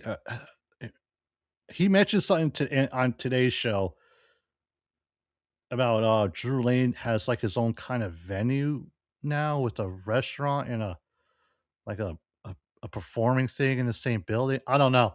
Again, like I said, just wait for Carl to talk about it because I have no idea. I guess maybe because I heard that Ray did okay when he was bashing Zumach. He did do one Zumach joke that got a laugh, but it was real quick. I was writing that. You're reading my thread, dude. That's all the things I wrote. Yes, we were following you. I was showing screenshots of like your Reddit thing, and people were sending shit, and this is great. Yeah, that was me. I was doing it the whole time. What about now, Levy? You might have said this. I stepped away for a second. Levy closing. Did you stick around for that? Yeah. When did you leave? So who was after Ray? I left. Oh, it was Ray, Cardiff. Cardiff went after Ray. Right. Then Tony Hawk. I watched like 2 minutes of Tony Hawk. And what the fuck was that? What did Tony Hawk do? He just got on stage that I invented. He said, I bet you guys didn't know Tony Hawk was a stand-up, and I invented snowboard and something about his hair. And I was like, whatever. And I just left. Ugh. So the comedy was terrible. Like I said, it was a complete shit show. Their audio was bad. It wasn't run correctly. I wasn't going to go there and get bombed because I have 4 little kids. I have stuff to do tomorrow. Oh, sure. And I definitely wasn't going to go to that shithole nudie bar that Casey wants to go to in the ghetto. That's like 10 minutes from here. That is the biggest shithole in this area. They'll be lucky to get out of there alive. He's referring to, like I mentioned earlier, Casey somehow got hold of a local strip club. Dark Nugs. I don't know if you know anything about this, but yeah, Casey had a planned after show where he somehow got connected with this strip club, I guess, in the same town or whatever. And he was like handing out coupons, I believe, to people to have them like come. You get a free cover charge at the strip club. And allegedly, I think Kumia ended up showing up and was there for like 2 minutes and like immediately left, and I think went to a casino or something like that. I don't know. If Dark Nugs, if you have any recollection of what I'm referring to, let us know. Is it full nude? Can't you go there and live stream from your phone? It's this little shack on the side of this like deserted road that I didn't even think was open. I've been to PA so strip clubs. shady. I'm familiar with PA strip clubs. I Yeah. believe it. And it's full nude, right? Because most of them are full nude. I think. Well, I'm Got a call there. 49. I think I'm the same age as Carlos.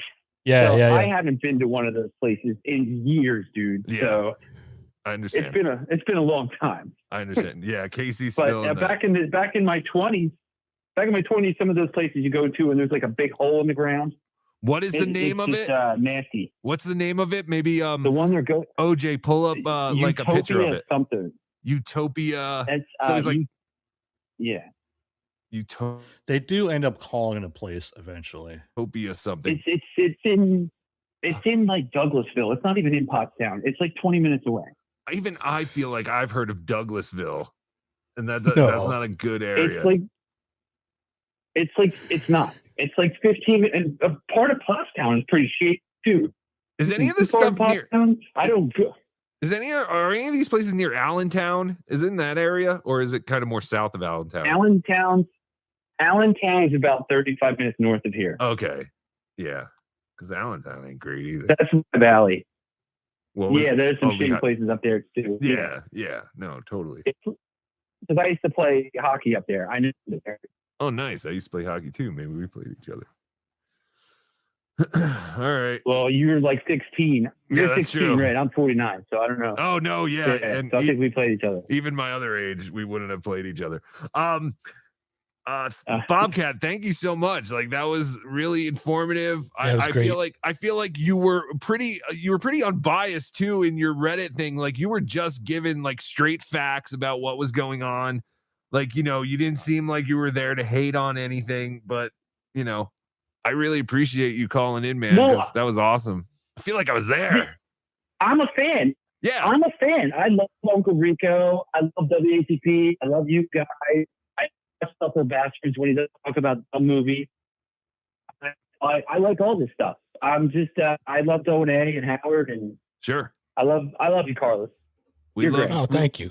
We love you, Bobcat. So there is the house. That is a stroke. What is that? That looks like a condo. That looks like a house. Believe it or not, like I think like maybe like 10 miles or 15 miles over from me. This was years ago. There was like a strip club like this near me where it was basically like an old house that somebody thought had a brilliant idea to convert it into a strip club in the middle of nowhere. That's what this seems like. And yeah, last time I've been to one was maybe like almost like 20 years ago or so. And yeah, you always feel like sketchy as fuck because that's what they are. They're very. I'm just not that. I'm just not the kind of guy to like frequent these type of places. But I remember when I was like younger going to one, there was like some like old dude. This guy had to be like 70 or whatever. And me and my friends got there early because we didn't know what the fuck we were doing.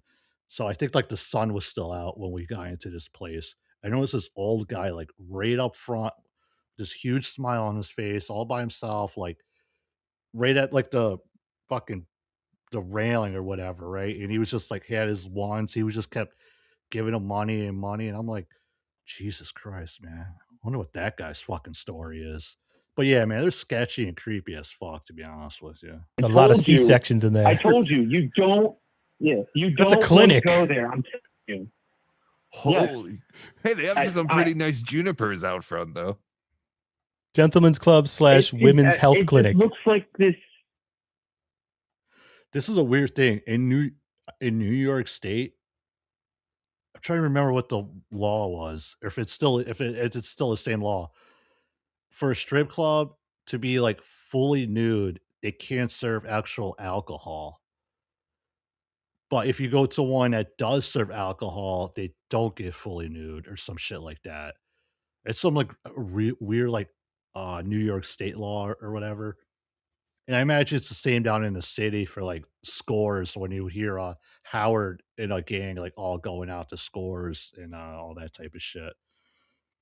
Remember Howard wears sweatpants and talk about it the next day? It was like the most creepiest fucking thing. Thank you, George, for your $5 super chat. Is it time for the pig races yet?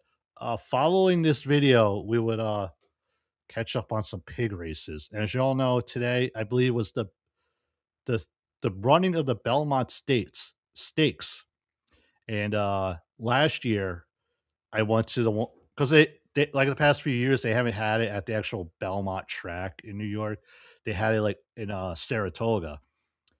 And this was the last year they're going to run it in Saratoga. And I went there last year. Remember, I had my Cardiff Fears, or no, Zumach Fears Cardiff sign, which the great Hawkey made it into like a little animation thing for me.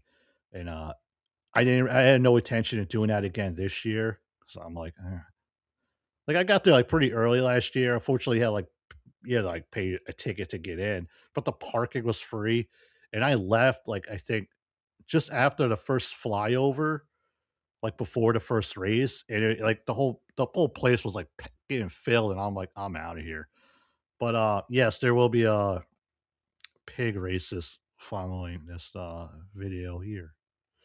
Seriously, it's so ghetto. It's in a shady part of town. You don't want to go there.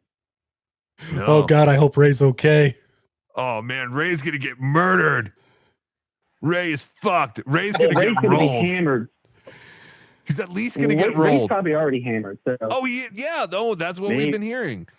Sadistic said Bobcat did a great job on this report. Yeah, people are thanking you. People are very are happy that you did this. And I do have a video after this from a WATP where Bobcat hops on with Carl and Chris and pretty much just gives the same report that they gave to BeDabbler here. So we might just kind of skip that one after this video because there's still like another 40 minutes of the one that we are currently watching. So I think we're gonna run with that. So we cut the WATP video out. I apologize for anybody that was interested in it, but it's basically Bobcat giving the same rundown that he just did here. And you know, I don't want to keep you all here all night. You know, we all got places to go and people to see. You know what I'm saying? yeah, you were great, man. All right, guys. I did. It's 6 o'clock. I tried to call you when I got in there. You probably get it. It's no big deal. Yeah, I'm Either sorry. way. I'll go back. Well, I'm glad I could help. Yes, you were great. Good. I appreciate it, guys. Have a good night. Take care. Thanks. You too, bud. Have Thank fun you. tomorrow. Happy Thanks for Mother's the call, Day. brother. That dude was All awesome. right, thanks, guys. Take care. Oh yeah, and before I mention, tonight we will watch the burning of the posters. So we do have that. Don't worry. All right, that was awesome. I can't imagine anybody watching this was worried, like, oh, guys are gonna cut. Yeah, don't worry. We got the burning of the posters following all of this. Yeah, he was great. Wow. Tomorrow's Call Mother's Ray Day. again. He's got to go home. He's got stuff to do. Call Ray again. Wow. All we right. have uncovered so much. Everyone is so lucky. Please clip this, by the way, and send this wherever.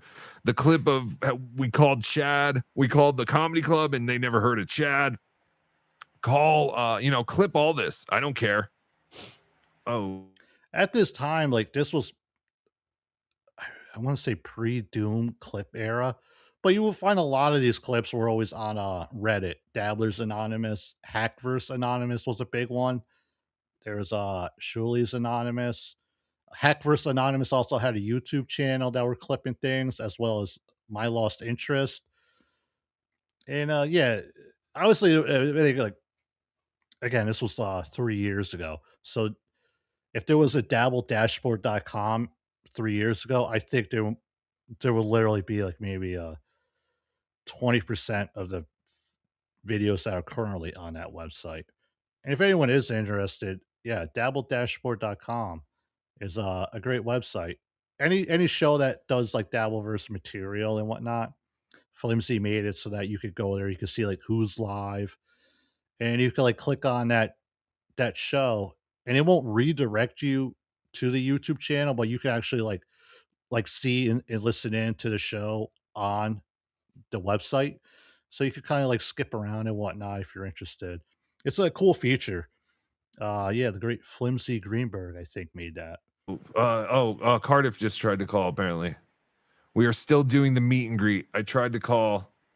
We are still doing the meet and greet. Okay, so at least no shit. Wow. they're hanging out for a while and I guess giving people their money, Just people because their you have a money's clip worth. on That makes Twitter, up for it. That's Yeah. people are watching. Again, Doesn't mean though, anything. No, I think mean, people are gonna go watch. it would have made more Clubs sense to are gonna do it book when they Griffin had all because of their a issues, 1 minute but Was Pottstown where Rocco damaged Cardiff's truck? No, that was Detroit actually. And I don't think the real number was $20,000, but yeah, he did dent it up in a fast food drive-through, I believe. clip where she gets because that would heckled have and also then- taken some pressure off of their producers, who I'm sure were running around going, "Oh my god, oh my god, oh my god!" Like nothing is happening. Like people are literally sitting and just hanging out, staring at us, trying to get the shit done. While I don't know if Hacky is going to join us tonight, but if he does, remember, or you know, take a note of that, Nugs. Next time Cardiff or BeDabblers on a show, let them bring that up again. Everyone else is in the green room eating McDonald's. Please. I've been in that situation, but not on the level that they're doing it. But yeah, it's very nerve wracking. Not 100%. Fun. Like I said, everyone's looking at you. They're waiting for you to get the fucking shit. And then they throw up poor Ray. Yeah, and then the first go. All right. Well, thank you for sticking around for our technical issues. Your first comedian today is Ray DeVito. Ray! And Ray's still going drinking beers. He's like, what? Anyway, because Bobby. Hey, man, free drinks. But anyway, that's what they do. They take one person from a show that's I don't know if this was when Kevin was still at Ooga Booga's apartment. Successful, and then they bring over to Compound Media, but it doesn't work. Remember, all my beloved chatters, you got the breaking news here first. They took him from the most of the people at the show were there for Perry. If Perry was not booked for this thing, bring him over, and then nobody watches Zero. What's 15% of 200? I'm even confused. I literally get confused. 25. I'm like, well, just tell him. And it sounded like there was some type of retirement home biker gang or meth dealers. Pretty fucking good, because I know only there for Perry to fuck with Perry. You garbage guys. That's from Murder Mountain somewhere in the Pacific Northwest. They must have known something. Like they had to book Perry. Like we were all questioning like why they would book Perry for this thing. It sounded like Perry sold tickets. I mean, from what we're all hearing, a lot of people were there just for Perry. And it turns out they had to book Perry for this thing. Crazy. The garbage guys. I'm telling the call. Sorry. Because I heard Chad and Shirley didn't sell tickets and all back side splitters. I go, who told you Whenever. that? The bar. All right, let's listen to. Yeah, Kevin just mentioned that Chad and Shuley did a comedy show together at Side Splitters in Florida. I remember hearing about it. I don't know the whole story behind all that though. I don't think there's any actual recordings or anything of that set. Kevin. Side Splitters, because they were gonna go there. I guess they were going there yesterday, or I don't even know. Because we're gonna watch it anyway, so we might as well all watch it together. So yeah, so they get a guy. They get a guy. They get a guy. Get a guy. Like they try to do it with Florentine and Don Jameson. They're like, okay, that metal. All right. Again, talking about Tukey ruining Cardiff's truck. He took the keys to his truck while Cardiff was sleeping. He didn't want to bug him and figured out it'll be fine. I guess he didn't see the yeah, I think that was where they were staying. Cardiff was the one parked like in a obviously, everyone parked in the driveway, and Cardiff was the last truck, so it just made more sense to take his than having to, fucking move everything around, I believe. Wrong button. So caller, you're on the air. Hey, hey, is this Rusty? I knew this is why I left this part in, because Rusty calls back. Then they do end up after Rusty. They try to call the strip club. I think, and then you hear from Cardiff and Ray following this. But I could not leave out Rusty's phone call. Rusty? Dabbler. I just called you like a minute ago. I thought you were ignoring me. No, Rusty, I'm sorry. I missed your call. And then we had our great friend Josh call in. And I'm glad you heard my message to call us back. Thank you for calling. How are you? Oh, I'm doing great tonight, especially since I'm not in Pottstown. Yes. But I do have a review for you. It isn't related to Pottstown, but those two callers. Okay, I'm 100% convinced that this is Dylan from somewhere. They were great, given what went on there. Right, weren't they? Didn't you feel like you were in the pandemonium of the Pottstown massacre? Oh, yeah, it was like a front row seat. It was like I paid $40 for a VIP and didn't get a meet and greet. It was fantastic. Yes, you paid for an item, but you didn't get the item. But they were offering the item at a different time, but you didn't want the item at the time. You needed the item when you needed the item. Yeah, you know what? I'm going to go Yeah, I'm going to take my $40 and flush it down the toilet, and it'll be like I was at Pottstown. That's very true. That's very true. So what are you doing on this fine night besides, I guess you're listening to this show, right? It's a stupid question. Oh, yeah, it's been a great show, BeDabbler. Thank you. I agree. I was very happy to hear that you have not seen a lot of the classic films, because I prepared a film review from a 2002 classic. Oh, what would that be, Rusty? Unnatural Sex 9. What? No, I might have seen this one, actually. When I said I don't watch movies, there is a specific genre of movies I actually get too much of. But please go ahead and give us a review of this fine title I forgot. All right. So, Unnatural Sex 9 starts out with a scene with Gage. Do you remember Gage? Oh, she was absolutely. my favorite. Yes, she was my favorite too. I thought it was Yes. a dude. No, you don't remember Gage? Yeah, the one with the where she was being babysat by her older brother's friend, and he taught her she does some the things. I have no idea what they're talking about here. handstand. The and gets tossed handstand. upside down. Yes, we're all disgusting perverts. Yes, I know exactly what you're talking about. So she. But, that wasn't this movie. Oh, okay, right. This movie. In this movie, Gage has a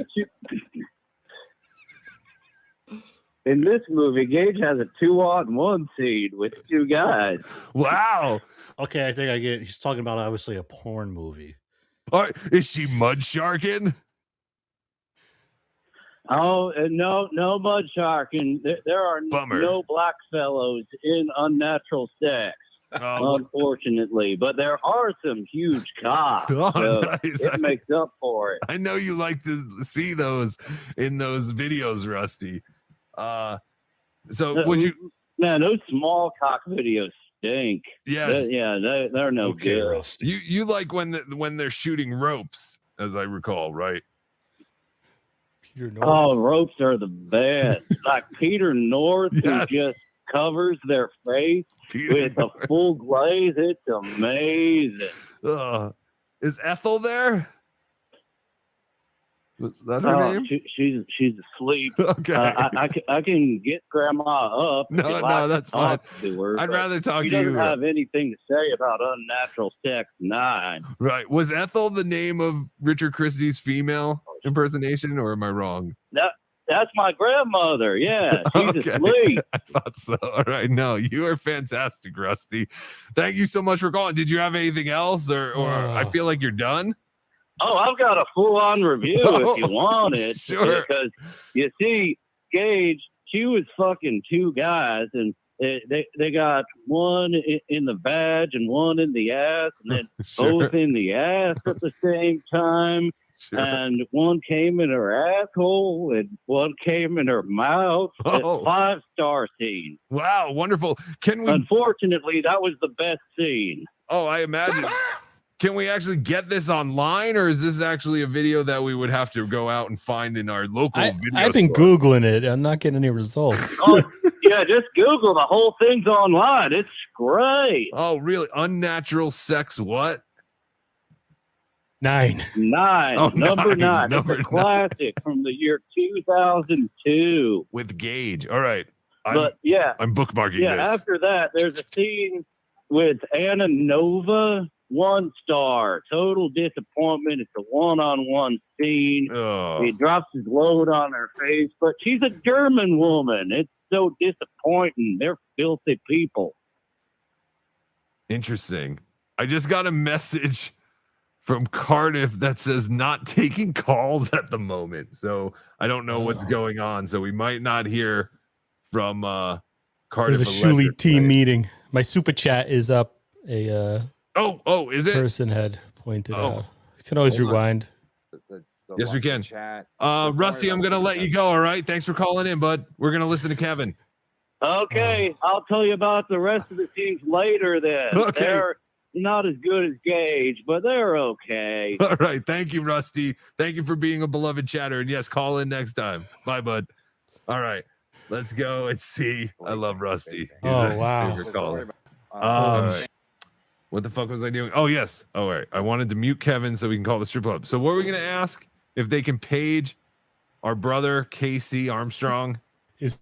Okay, so now they're going to try to call this strip club and see what happens. Shuli or Casey there?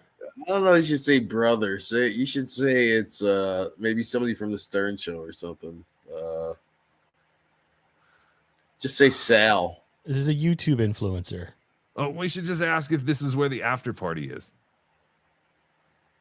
And they'll have no idea what we're talking about. Right? Did my thing just freeze? God damn it. God damn it. Hold on, everybody. My phone froze. Juan Paku Jozu says, say it's Tom Chipisano. Yes. Tom Chipisano. Yes. Yes.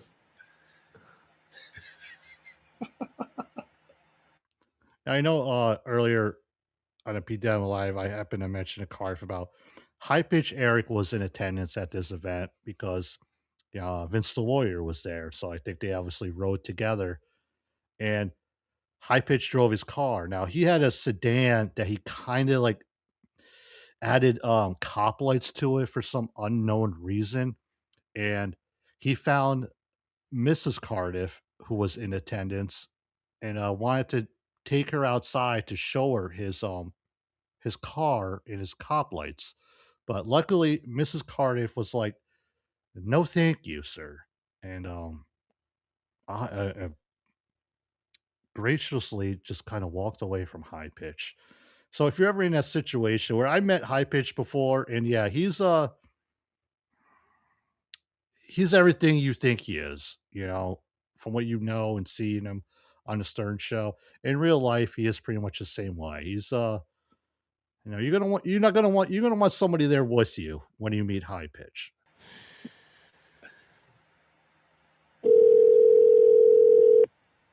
Ask for Charlie the bartender. That's not a bad idea. Ask for Charlie the bartender. We all know OJ is great with phony phone calls and stuff like that. So I'm surprised. I don't understand why OJ wasn't the one making this call. Should have. And then maybe that you could get to him through her. Hi, is this where the Pottsville after show party is happening tonight? Yes.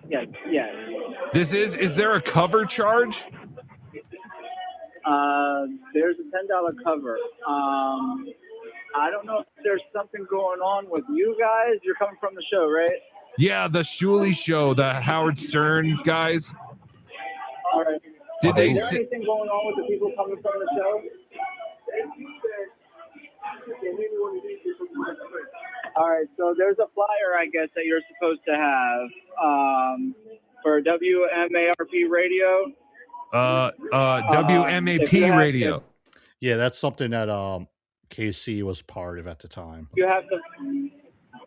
Yeah. If you have the flyer, you get him free. Oh, If okay. not, it's $10 cover. So, okay, you get in free if you have the flyer. All right, cool. Hey, What if is Chad Zumach there? Is it all nude? No, it's topless, but we have a full bar. Oh, you have a full bar. Option to nude with dances. Gotcha. Okay, thank you very much. You're welcome, sir. All right. Dang Lizard just confirmed that was Dylan from somewhere, and he was trying to get thrown off that last call. We rarely just intentionally hang up on people. I mean, we would do that as a goof to certain people, but for someone like Rusty, I think they were like, all right, let's see how long we could take this and see where it goes. But thank you, Dan, for confirming. Sounds so interesting. So you need some kind of flyer to get in, and it's From advertising KC.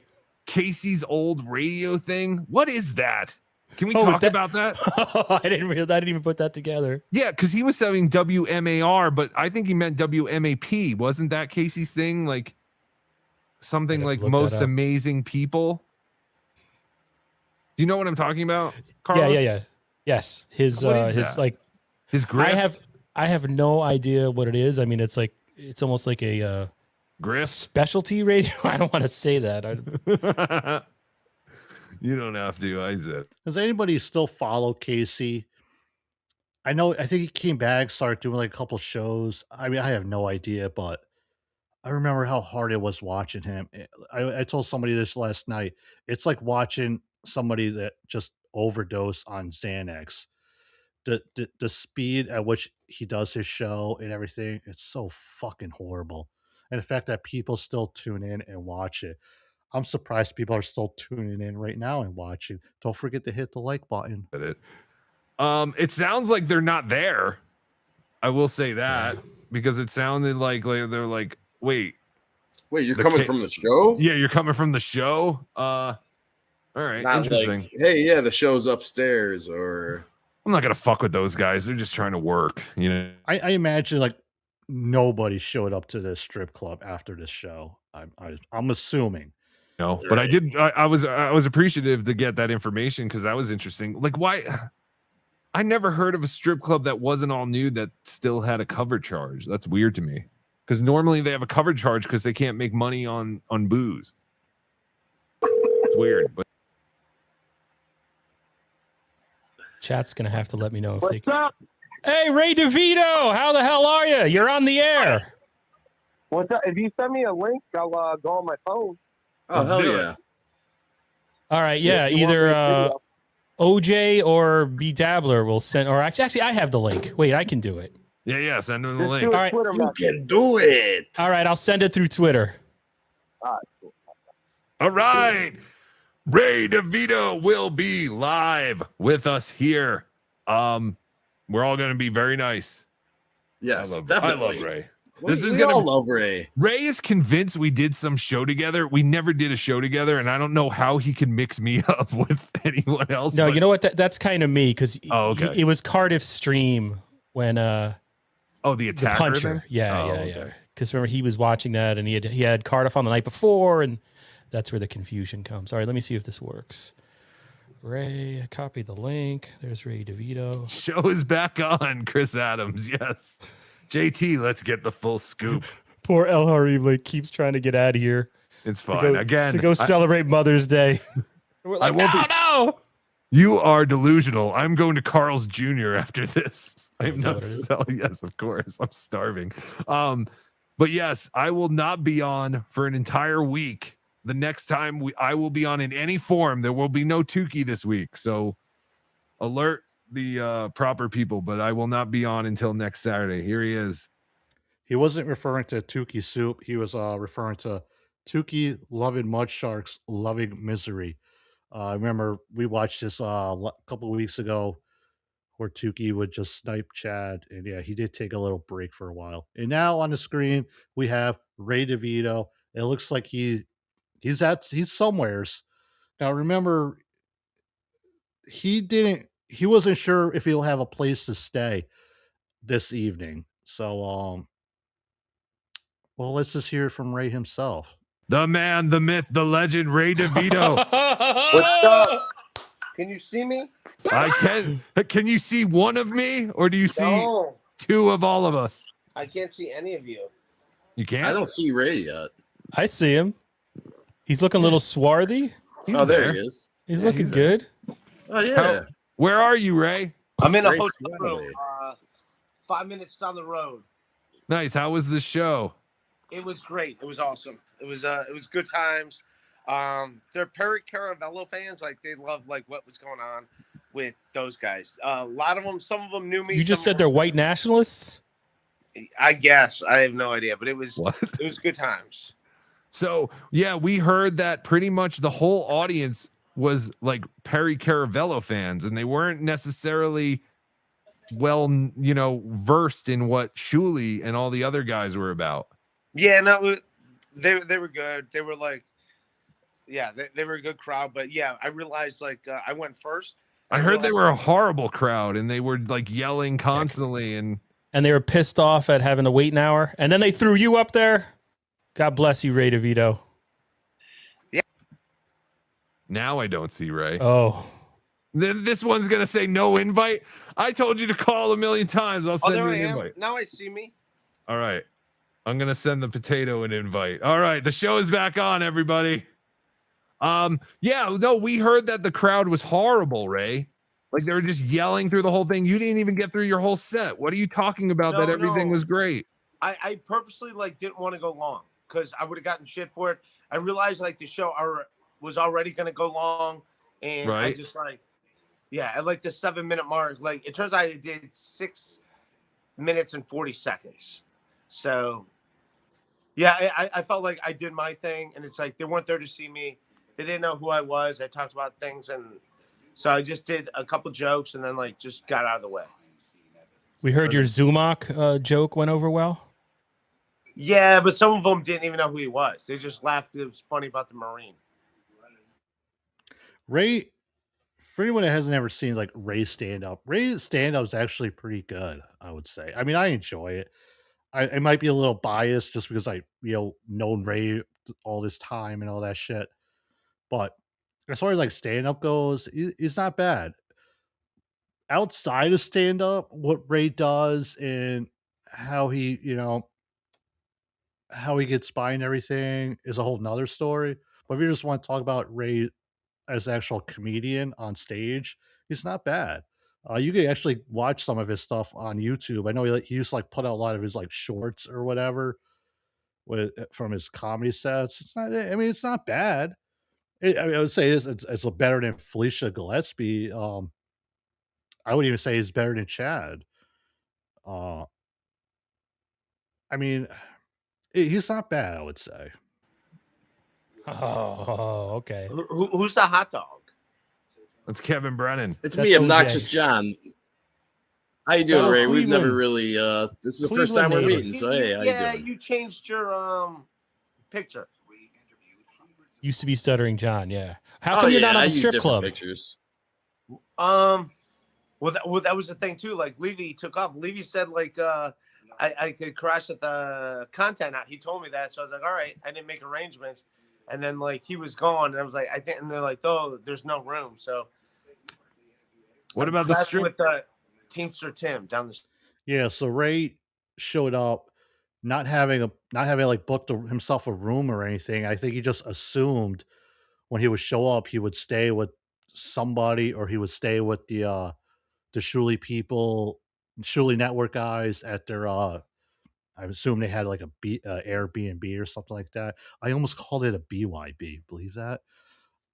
So, but yeah, Ray showed up, not having a place to stay that night. Tried to get in with the TSN guys. Levy was like, well, I can't do a Levy voice, but he's like, well, you can stay here or blah blah.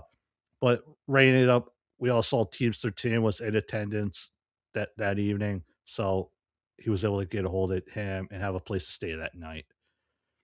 Again, every time you invite Ray to some place, there's always drama involved. It's always like a headache. Something comes up eventually with Ray. But if you could get him on stage with a microphone that works in front of a crowd, he's okay for those 6 minutes or whatever. After that, I mean, good luck, man. Street. Are you going to the strip club after party? No. I'm done. You're done. All right. So Levy took off, but yeah, they definitely were not there to like see me, if that makes sense. So I didn't want to get in the way. It's like it sounds like they were only there to see Perry, though. Yeah, there was a lot of that. So like it almost sounds like if they didn't book Perry, there would have been no one there. I have no idea. All right. That I do not know. What was Levy's reaction? Shuli's reaction? What were all the comics' reaction to the show? Positive or mixed or? I really didn't listen. If it wasn't me on stage, me. I mean afterward. After they performed. Oh, good crowd, like bad crowd, good show. Yeah, I stole a bunch of download cards. Like people that were like fans. If people that I knew that were like from the internet. What about Ray? What about the fan reaction? How did you feel about how the fans reacted? Were they reacting a lot to Shuli and the guys and you, or to Perry a lot more? I'll put my setup. I didn't really watch the other stuff. I will put my setup online on my account. Fuck! Yeah. I keep missing his calls. Carter's trying to call again. All right. I keep missing. Ray, what was happening? What was Shuli and all the guys saying when all the technical issues were happening? I don't know. I wasn't in the room. I was like outside. Oh, okay. I was outside doing Flonase because it was What? a day of spring. And it Oh, okay. Flonase, is that what you call it? Carter, Yeah. for whatever No, reason. trust me. If people are like, "Hey, I'll suck a dick for Coke," I was like, "I'll suck a dick for some Flonase." It was that bad, the allergies, because like all the flowers were like just happening. Fucking Pennsylvania. Were you We backstage? Yeah, I was just backstage, like hanging out. Ray, were you backstage when Perry started freaking out? Perry was He freaked freaking out.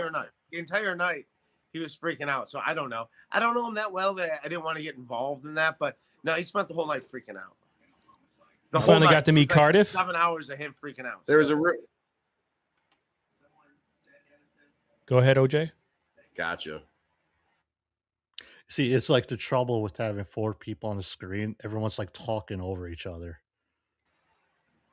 Oh, what did that? Huh? The crowd loved it. Oh no, The I was crowd just that's all I was going to ask was there was a rumor that he was freaking out because someone broke into his house. That's what they told him. That was like one of the skits. But What about meeting Cardiff? Meeting Cardiff Electric, Ray. Okay. All that you hope for? He's a great guy. How much have you had to drink? Me? I had like 6 beers. I smoked weed. Yeah, So I'm you're good to go. Nice. All right. Hey, fuck.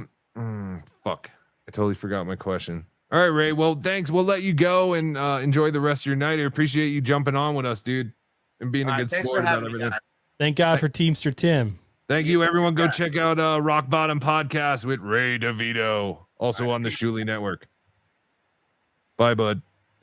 We have a guest in the back area. Ladies and gentlemen, without further ado, Cardiff Electric. Hello. How are you? Doing well. How are you, my friend? The legend. Exhausted from Uncle Rico Con. Yes, Uncle Rico Con. Yes. How? All right. So we got 2 callers who pretty much told us the same kind of things. Obviously, everyone knows the show started out with some technical difficulties. Yes. Why didn't they just do the meet and greet while the technical difficulties were going on?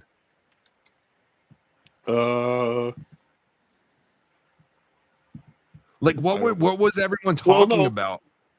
Because because what would have happened, I guess, everyone was the crowd was in the room already. So to move everybody out that wasn't VIP, I guess, would have been. Yeah, but I mean, if you have technical difficulties like that, I mean, you got to kind of make it sounded like people upset by the delay that you could sense. No, the crowd wasn't getting restless or anything. It was, we were doing little things here and there to try and just keep people entertained. Sure. But it was they were hoping any second they'd be able to. They were hoping it would just be a simple flip of a switch somewhere. Right. Would have got them back on the road. So right. I don't think they expected it to take that long. No. And then it also seems like the crowd. What would you say the percentage of the crowd there was there just to see Perry Caravello and had no idea who anyone else was? Well, I could tell you for a fact that not many people were aware of who Chad Zumach is, because when I started doing parts of Chad Zumach's famous routine, there was a lot of people that were just sitting there wondering what the fuck was going on. Like, did this guy write this shitty joke about the Tampa Walmart at Dale Mayberry? But the people that did get it loved it. I wish I had audio of that. Goddamn. There weren't enough of them to make me feel good at the end of my set. Did you close with that, or did you close because we heard you also did the squeegee joke? So Here's a fun fact.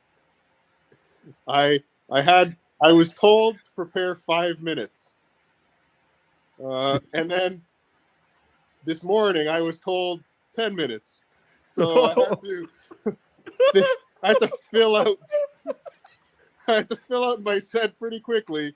And, not being a professional comic, I dipped into my bag of tricks. Why wouldn't they give Ray that extra time? Oh God, sorry. They asked you to double your set. Yes. Now, Ray, okay, well, let me stick on this topic because the two callers we had swear that the percentage, and they both pretty much gave the same percentage. They said if Perry Caravello wasn't there, there probably would have only been about 25% of the audience there. I'm not sure about that, but I will say when I left, Perry still had a lineup for meet and greets. Right. It sounds like, because there were times when everyone was like, why did they book Perry for this? And it almost sounds like if they didn't book Perry for this, there might not have even have been much of an event at all. He was the draw. Everyone is really into Perry Caravello. That was for sure. It was what I found out talking to his handlers backstage, it's the first time he's ever done anything offline. There's a chat they put up on a screen from my buddy Dennis Michaels. 4 professional comics are there is a potato has to stretch. Yeah, that's what I said. I mean, we just heard Ray talking about he only did 6 minutes and 40 seconds.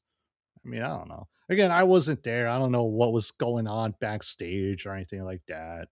Or maybe some people just didn't want to do more.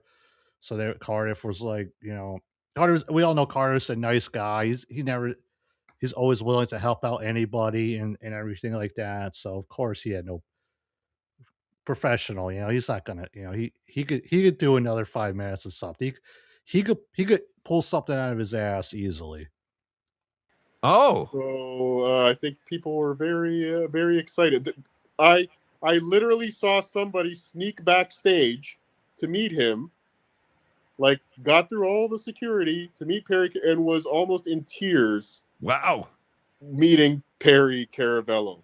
And there was some kind of I punched him in his cunt because this man did not deserve to exist. But yes, it was. He has some very diehard fans that love him very much. Dennis Michaels makes a good point. 4 professional comics are there, and the potato has to stretch. Okay, a little behind the scenes thing here.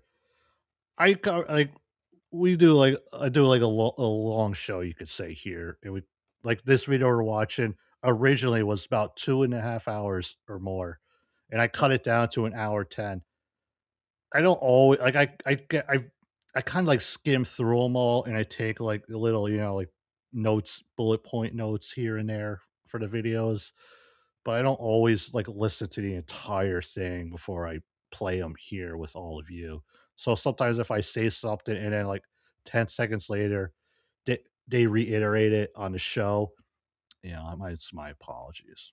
It wasn't that. It was a miscommunication initially from Bob Levy of my set time, and then Shuli gave me the actual set time today, and it was double. Yes. So how would you rate the crowd overall? Because I mean, Ray was giving stunning reviews, despite the fact that we had 2 callers who said Ray literally bombed and cut his set short.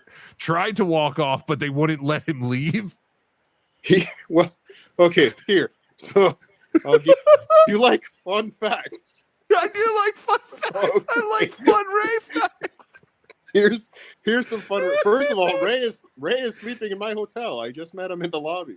Yes, we will. He didn't expect to be there. Yes, we'll get back to that because I have a question about that. But continue. Go. I have answers.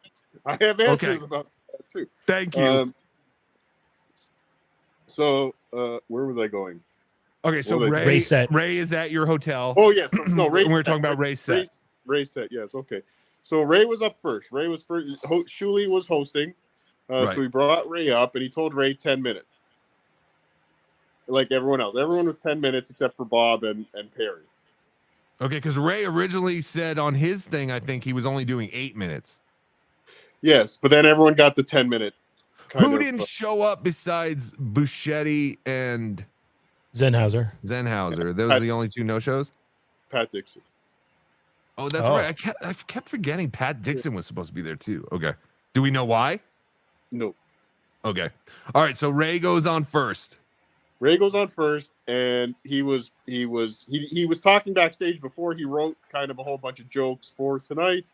He said he didn't want to really just do his act because he would go long if he just got into his act and kind of, so he just kind of put something together for tonight, and he went from there. And then I was waiting behind the curtain because I was next after him. So Shuli went, Shuli, I guess, figured he had 10 minutes to go have a cigarette. And very quickly into Ray's set, I hear him saying, well, that's it for me. Thanks, everybody. So I kind of sent someone to go find Shuli. We couldn't find Shuli. So I just sent Joe to tell Ray to just bring me on. So just introduce me and bring me on. So Ray closes, introduces me, and then Shuli came out and then reintroduced me. Okay. So the rest of the night, I won't talk about my set now. We could talk about that after. But then the rest of the night, I had Ray in the green room justifying that it was the right decision to cut his set short because people weren't here for him anyway. People wanted to go home. I was watching Ray wrestling with himself the entire night. The entire night. Ray DeVito. Again, I can't say enough. Ray is great if you could just get him on stage with a microphone and let him do his thing. As soon as that ends, or even before that begins, like in between that, good luck. Do we know if he's still getting his guarantee or whatever, even though he tried to bail early? I don't know. I don't know. Now, we heard from Ray. I mean, again, now, would you say that Ray was quite intoxicated when he went on? No. Oh, really? No, I don't think so. Okay, because we were hearing that, he might have been downing some beers before he went on. He admitted to drinking.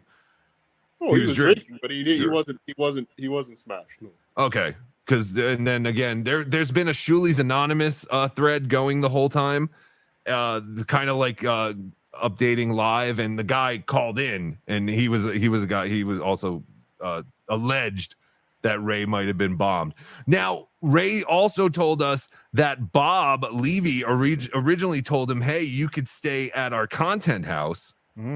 Yes. And then apparently he was told that there's no room for you, and he had no room in the inn. Go and bunk up with I keep forgetting his name. You know it, Carlos. Teamster Timmy. Teamster Tim. Yes. Do you know anything about that? I know what color sheets Ray pulled out of his trunk to sleep on Teamster Tim's sofa bed. Would you like to guess what color sheets Ray pulled out of his trunk? The color of the wall behind you? Black. Yellow? Baby blue. Less masculine. Pink? Yes. Really? No. They might have been Barbie doll. I'm not sure. I'm not 100%. Oh Spy my report. God. Spy report. Yes. Spy report. Ray DeVito has pink sheets. Pink. I knew it. Mm-hmm. Mm-hmm. Wow. Do you know SpongeBob SquarePants sheets? Yeah. But do you have any info? Was Ray supposed to be in the content house? Hold on. I need. You want an update? Absolutely. Yes, please. A big important update. Mrs. Cardiff, how is the Wawa? Delicious. It's delicious. Okay. Yes, I told you. Wawa is great. Wawa is pretty good. You could go there. They have hot and ready sandwiches, good breakfast selection. If you're looking for quick gas station food, Wawa's the best. I would say Better than 7-Eleven. Yes, it's the only thing open in Pottstown at 12 o'clock at night. So we got Wawa. Well, there is a strip club, $10 cover charge. No, not for I have a free pass. Yes, we heard. We called the strip club to get the information and to find out if there, you had to pay to get in. And they said you needed a flyer from the show. Yes, Casey was giving out flyers from his radio station. Okay. Oh, yes. Yes. That's what they said, a WMAP flyer. All right, I won't keep you anymore because you're there with Mrs. Cardiff. Thank you so much for calling in. Is there anything else you wanted to mention? Yeah, lots of things. Okay. Mention them. I'm against the war in Ukraine. Okay, wonderful. All right. Thank you, Cardiff Definitely Electric. not Thank you American. for calling. I hope you're for me. What's Anything that? else? Any other questions for me? I don't think so. I think you pretty much covered anything. How was KC set? I didn't watch it too. I watched a bit from the side of the stage. He seemed very, very nervous, but also very KC. Okay. Yeah, well, I mean, he's admitted he hasn't been on stage for a while. And I think someone did confirm he just pretty much did his, what I hate bit.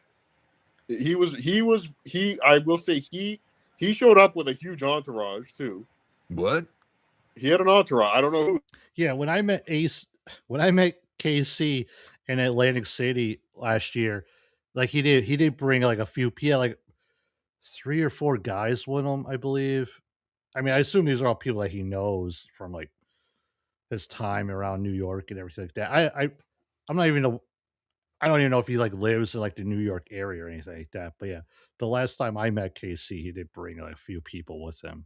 There were more people backstage than on the stage tonight. Weird.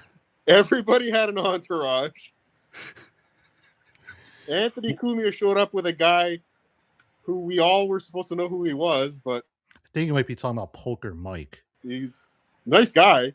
Was that Mike or whatever? Mike. Stuttering John's old friend? Is that Mike the cop? Well, wasn't he the one who played poker? I don't think that guy was a cop, but I seem to remember another story involving a cop.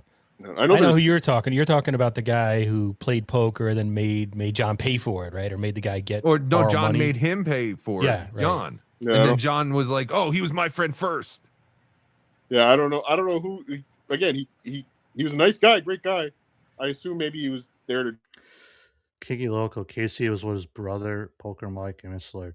And correct me if I'm wrong, Kiki Loco, but if you go on Kiki Loco's YouTube channel, you might still be able to find a video of Ray's stand-up set from Vince the Lawyer's suite that Casey and all them were in attendance from. And if the video is sideways, I apologize.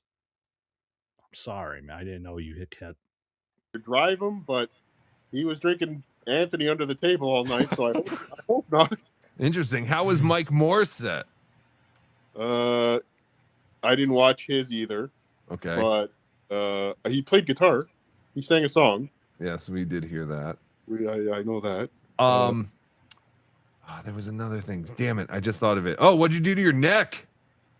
Oh, I heard you don't have the cane anymore, but you did manage to hurt your neck. Why do you keep falling? Yes. I can only sorry, Ryan Sharman.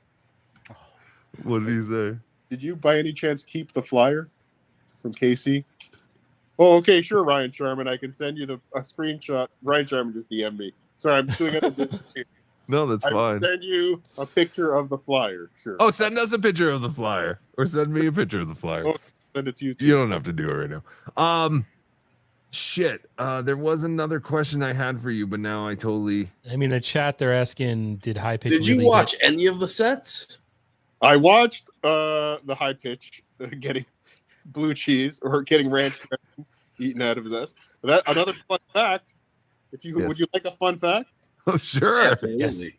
Soul Joel's now is the exclusive owner of a microphone covered in ranch dressing and high pitch Eric ass. Oh my god. Oh yeah. What about Next Vince the bride will love attorney? that. And really fun fact, I brought the ranch dressing to the set. Oh wow. What did Vince the attorney do? Nothing. Really? He hung out. He was addressed by Vince the attorney his name is on the poster. Which, I mean, following this video, we're gonna get into the whole poster gate fiasco. So hold on a minute here. High pitch apologized for threatening his family. Oh yeah, that's right. They were there together. Was that the first time they've been together in quite some time? I believe so. I know what I wanted to ask. We heard that there was a mud spy there. Tony Mazer, yes. Tony Mazer, a mud shark. What was he doing there? And did he drive from Cleveland? He drove in from Cleveland. He did drive in from Cleveland. I heard all the stories, all the podcasts he listened to on the way from Cleveland. Oh, interesting. I will say he was there to fanboy out to. Okay. How come OJ didn't drive in from Cleveland? They could have rode together or something like that. Anthony Cumia and Perry Caravello. Oh, that's cool. All right. Well, we can ask OJ when he comes back. The big fan. I don't think he was in the audience very long. He hung out backstage almost the entire night, just telling Anthony Cumia old war stories, I guess. Interesting. About what? Mostly about Anthony Cumia. He's telling Anthony Cumia. So he's telling Anthony Cumia, much like Chris Farley with Paul McCartney. Remember that time you did that thing? Yeah, Dark Nose. We met Vince the Lawyer a couple times. Every time I met him, I was surprised at how short he was. He's a little guy. He's a little guy with like big arms. Like you could tell when he goes to the gym, he only works out his arms. Because we seen him. What is he? I actually seen him at the Shuley Network like 2 years ago or so. They came up and did a show at the Poughkeepsie Comedy Club where it was Shuley, Bob, Mike Morris, and Zenhauser. And High Pitch was there with Vince the Lawyer. And this was like, I want to say it was like January. Yeah, I think it was January in New York State. And Vince had on like he had short sleeves with like a vest, like one of those like jacket vest type things with the short sleeves. So, obviously, in the middle of January, he had to show off the guns in front of everybody. But yeah, he wasn't that tall. Yes. St. Patrick's Cathedral. Not that there's anything against, like, I guess people that aren't tall or whatever. But when you're thinking of Vince the Lawyer, like, obviously his ego is taller than his actual height. So people always give him shit about that. Yep. So he, in essence, was a Cumia cuck. Yes. Yeah, 100%. Oh, okay. All right. Good to know. Interesting. I don't want to blow up his spot, but yes. Why am I so excited about all this? And I didn't even leave my basement. Like, this has been the greatest night ever. Like, since DabbleCon. I haven't had this much fun since DabbleCon, and I didn't even go to this one. Live events are fun. They are, but even if you're not there, just hearing all the updates and hearing what's going on is fun. Like, this was great. Yes. But no, it was a great event, great night. All right. Nice venue. But you know what else we did tonight? We called we got word that Chad didn't show up for his show with Jim Florentine. Oh no. No. So we called the fucking club and she was like, no one named Chad was booked tonight. She's like, there's no Chad that was supposed to be here tonight. Oh, that's like a little. That was something I did kind of like try to cut out a little bit. Was like at the same time, like I mentioned, Chad was he was off of MLC. He was running rampant, sniping them every day. But I guess he had a show in Florida this same night, hosting for Jim Florentine, and Chad didn't make it. But that's a whole other side story that was going on. I didn't really care to look too much into it to like remember any of it, but it's something that was going on that evening. Oh no, Chad. No, I don't know what he's doing. Kevin Brennan's very concerned. Kevin Brennan, yeah, Carlos, and then Kevin is on now, and Carlos super chatted him. And Kevin was very interested. He wants to see the clip. So now I think I have to wait up all night or stay up all night and cut this stupid thing into a clip. So wait, Kevin's online on Yeah, he was. He was. He's still on. He's still on. Kevin's always on. I think he might still. He came on before we started here, and I assume he's probably still on now. Hear about my bit? No. Why did you do a bit about Kevin? Oh yeah. Oh, good. No, I don't think he did. He's not really talking about. He's just talking about how stupid Chad is, basically. But I don't know. He said he was going to get into Pottstown, but we kind of bailed.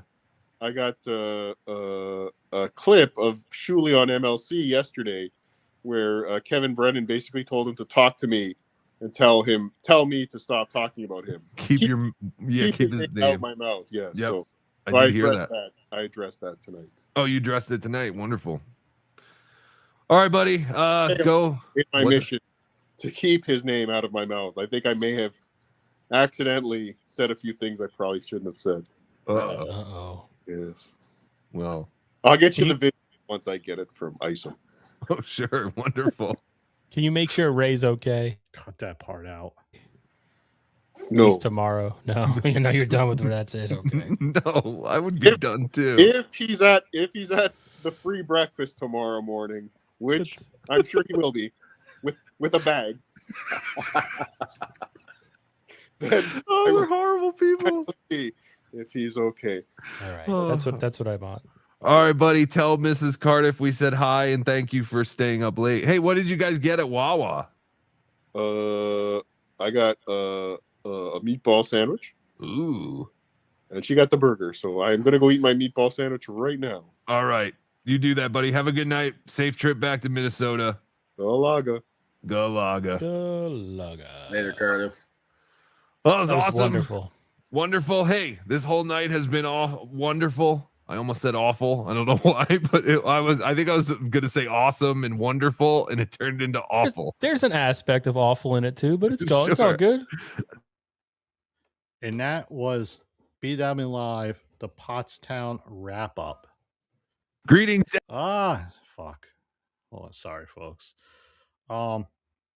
Yeah, we're gonna go ahead and we're gonna kind of skip the WATP clip I had because it was basically just Bobcat hopping on there, telling the same story that we heard him tell when he was on the phone with BeDabbler in that video we watched. So we're gonna kind of skip that.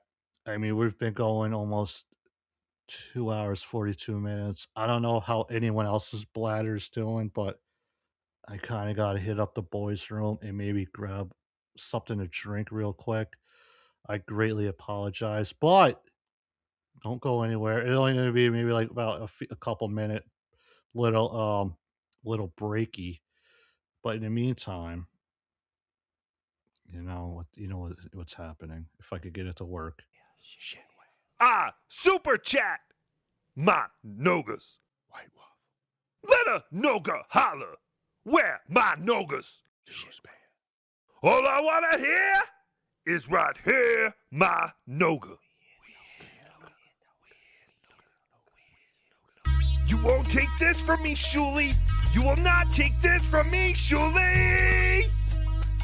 Hacka hacka. My Noga. Some Nogas really don't want a job. My Noga. So they hook up with a Noga named Bob. My Noga. To goof on and make fun of a slob. My Noga. Warts on. My Noga. John Snob. My Noga. 5 times a day watching idiot drool. My Noga. They thought we cared if Bob had a pool. My Noga. My crystal buying wife is a fool. My Noga. Homeschool. My Noga. Waste stool. My Noga. My Noga job be sweating hair dye. My Noga. Fucking 24-year-olds he will try. My Noga. John Noga is a girl, not a guy. My Noga. Titties by. My Noga. Bye-bye. My Noga. Who the fuck is a Noga Mike Force? My Noga. Jokes hitting like a fart that he forced. My Noga. Chrissy Mayo looks just like a horse. My Noga. Of course. My Noga. Of course. My Noga. Trash my kids for $2 super chat. My Noga. Drove across the country with my 2 cats. My Noga. Pay me money to check out my tabs. My Noga. Look at all my Noga. These hacks.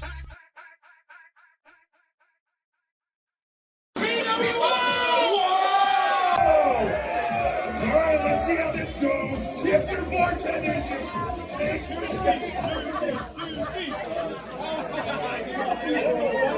Here we go, Dr. Steve. Dr. Death is in the house.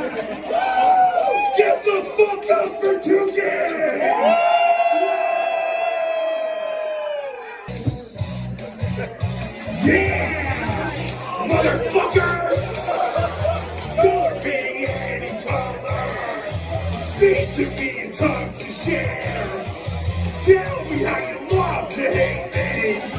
Tell me how you love to care. Well, I just want. Whoa! Well, I just want to watch you to shake your stuff. Well, let's make go and make it well. We'll come together now. Let's jam. Yay! That's a haircut. Shazuma sucks.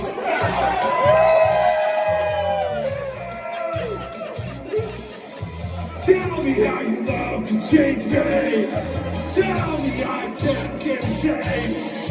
Well, I just want. I don't know where we are. Well, I just want. What to want you to shake us up. Well, let's get going. We'll make it well. We'll come together now. Yeah, let's jam. That's the heck out. Did I say Shazuma sucks yet? Tell the days alone, Shazuma. Make some noise if you've heard of Shazuma. No. Well, let's make go. We'll make it well. We'll come together now. Yeah, let's jam. Well, let's not go. We'll let it down. I agree together. Now we jam.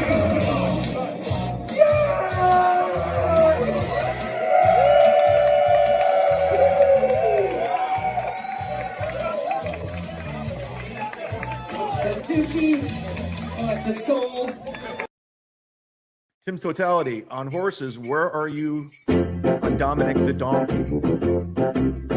Say it. On Dominic the Donkey. Dominic the. All right, folks.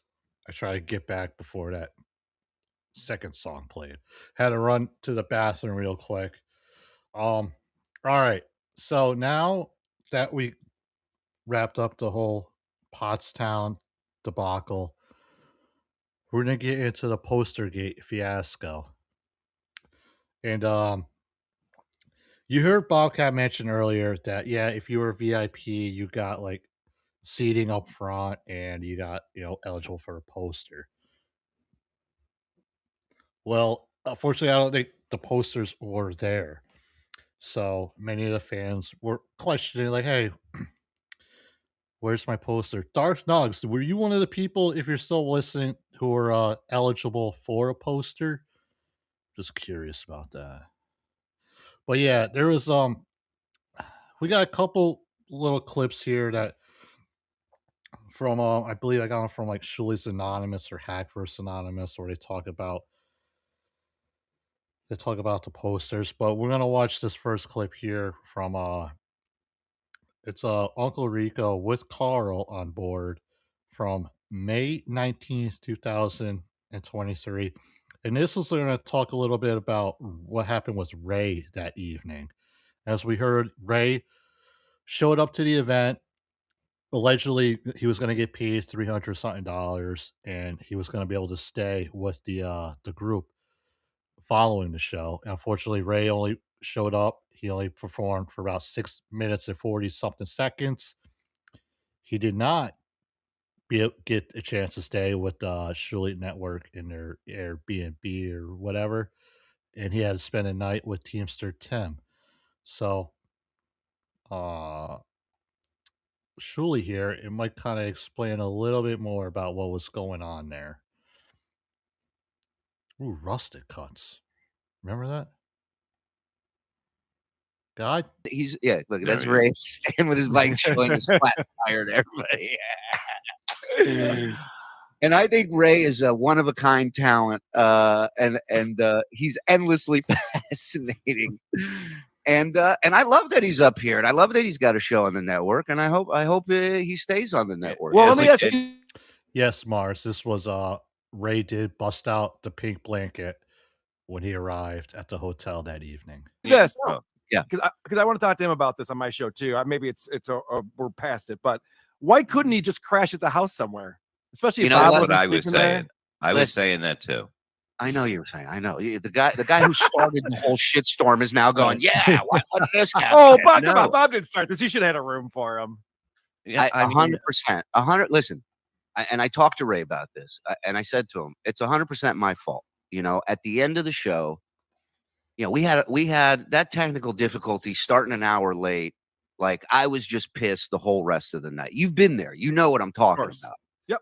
And you get to a point where you're like, I just want this to end. Like I want to be done being a boss right now. I want to be left alone. I want to go away from all. You don't like being an adult. I get it. I've seen you in action. I know you're not a fan of being an adult. Especially when things aren't going well. That's the worst time to be an adult. Yeah, I was out having a cigarette. Shirley comes out and I go, "Hey, what's going on?" And he goes, I need a second for myself." And he walked away from me. And he's never been a bitch like that in front. But he's never done that in front of me like that. And he goes, and he walked away. And I was like, "Wow, something's going on." I just go out and have a cigarette when shit's going wrong. I'm like, As far as what exactly happened, I don't know if it was some technical issues that they ran into when they first showed up that evening. Again, maybe I should have probably did a little bit more better research, but I didn't really feel like looking too deep into the whole lore there on the Uncle Rico's side. Unfortunately, that's my fault. I apologize. But you know what I'm not going to apologize for is PL here, who's giving us $10 super chat. Thank you, PL. Just checking in. Has there ever been a time where Rocco hasn't left you high and dry? I'm going to have to start calling you Charlie Brown because you keep holding that football. I'm so sorry, JT. Has Rocco ever left me high and dry? God, that's a good question. He has come up with ideas for me in bits or what. Okay, let's take Hackmania for example. Is my camera freezing or going off? Sorry about that. Hopefully you can still hear me good. All right, about Hackmania, he had the idea of me going up and wearing the outfits and the dresses and dancing with the transverse people and all that. And there were a couple other things too he had in mind. And of course, I never said no to any of it. I agreed to all of it. But he was he never thought to maybe ask me beforehand, hey, you okay with doing this or whatever? Because I think he already knew I would say yes. But as far as leaving me high and dry, no, I can't say he ever actually has. No, I don't think he. I don't think he's ever actually done me wrong by anything. Unfortunately. I'm sorry. I don't have any stories where I could you all heard my story with OJ about having to go pick him up. I don't have a story like that involving Rocco or that I could think of right now. But if you let me see if I could kind of think of something. But again, thank you, PL, for your generous super chat. All right, we're gonna get back to here. Shuli, obviously, you mentioned he was talking about Ray at the event and the technical issues they were having. See you guys later. First, you have to tell Bob stuff's going wrong because he has no fucking clue what's happening, and then he goes, "Oh, really? Wow. Let me know when it's working." Let me take another edible. So yeah, 100%. 100%. When Ray said I got nowhere to go, I should have said, "All right, here's the address. Go to the house." Boom. I didn't. That's on me. That's on me. I was fried. I was a dickhead about it, and I've apologized to Ray numerous times for it. It should have never happened that way. I've never. Dabblin E, which episode did I go about picking up OJ? That was the one. It's the one where it's the thumbnail where it has like Cardiff as the Watcher on it. Oh fuck, I can't remember what it was. Give me a second. I'll think about it. Hold on. Never left the comic hanging like that. And it bugged me. It bugged me Not at the moment, but for a couple minutes. A couple minutes of bobbing. No, it bugged me for real. It's why I reached out to Ray and apologized to him, and I feel really bad about that, you know. But had I not done that, Carl, we don't get the pink blanket and hotel room story. Oh, okay. I see. So the ends justifies the means. I get it. Thank you. Thank you. Yeah, Thank by the way, you. that's exactly like Chad Zumock making up that story about Kumia's friends beating him up. I did that for the show. It's like, no, you did that to get away with it. Melton just I called learned you it on it. from watching you. I learned it from watching you, Carl. Yeah, no, I agree. Yeah, that was a quick clip from Uncle Rico there. I'm sorry, I'm like reading the chat and I feel like a little unprepared. Dabblin E, Pest actually has a clip of it all. And I know like Carl played it on Dabbleverse. What the fuck's he call that show? Dabbleverse Live at one point. I forget. I like anytime somebody like asks me like what happened on like this past like episode or whatever I did, I am fucking horrible at it. And believe it or not, I started having this notebook here where I like been doing shows, and this was I think I just like I should have started in the beginning, but I only started it up until episode 17, and this is obviously episode 23. So anything you mentioned to me that happened like before then, like I gotta like look up somewhere and figure it all out, and I apologize for that, Dabblin E. But if you look up the one that has the thumbnail with the Watcher, it's where it's me and my buddy Dennis. We watch like clips of Chad too. It's that episode. Fuck, I'm horrible. Oh goddamn! I hit the wrong button. It's been a long night, folks. Thank you, Dang Lizard. Okay, Charlie Brown. Really nice to see Hacky on. You know, he told me at the end of the show earlier. He was like, "What time you going on?" I'm like, like sometime after 6 or so." He's like, "Oh yeah, I'll come on. I'll have Hacky on." I'm like, "Okay, cool." Now, okay, so PL, you mentioned something about him leaving me high and dry. This is a good example. This isn't the first time he said he was going to be on and hasn't shown up. He says it. Come to think of it, every chance he gets, he always tells me, "Oh yeah, I'll hop on. I'll hop on." "Oh, what time you going on?" Yeah, I'll bring Hacky on. Yeah, sure. And come to think of it, the motherfucker, he stood me up and he left. He literally leaving me high and dry right now as I speak. PL again, thank you. I was referring to tonight, Rocco. Yes, that's again. I'm fucking racking my brain here, folks. I apologize. Yes, tonight is a good example of him leaving me high and dry. That son of a bitch. And like I could like keep looking down at the screen here and seeing if anybody like pops up or if I get like a message from him or something like that. And I got nothing. It's been like radio silent over here. And yeah, you're right. Come to think of it, he has mentioned it quite often that he's gonna. Yeah, I mean, I'll hop on. Oh yeah, what time? He only appeared once. Him and Cardiff both appeared once each time. Cardiff, when I did a show like filling in for BeDabblin Live on a Saturday morning, Cardiff hopped on with us. I think like Rochi and Kiki Loco were on, but Cardiff the whole time actually wasn't really on. He had like a looping video of him in like the box here. I think he had like on the side of the screen. And if people noticed it, it was just a looping video of him the whole time. He was like kind of like doing, I don't know, like housework or stuff in the background I can hear. But yeah, Tukey did appear on one show. I think, in fact, Dabblin E, it's the same show where I talked about the OJ trip. At the very end of that episode, he hops on for like 10 minutes and we just talk about something or other. So I can't say he has never appeared on the show, but yeah, that's about it. God.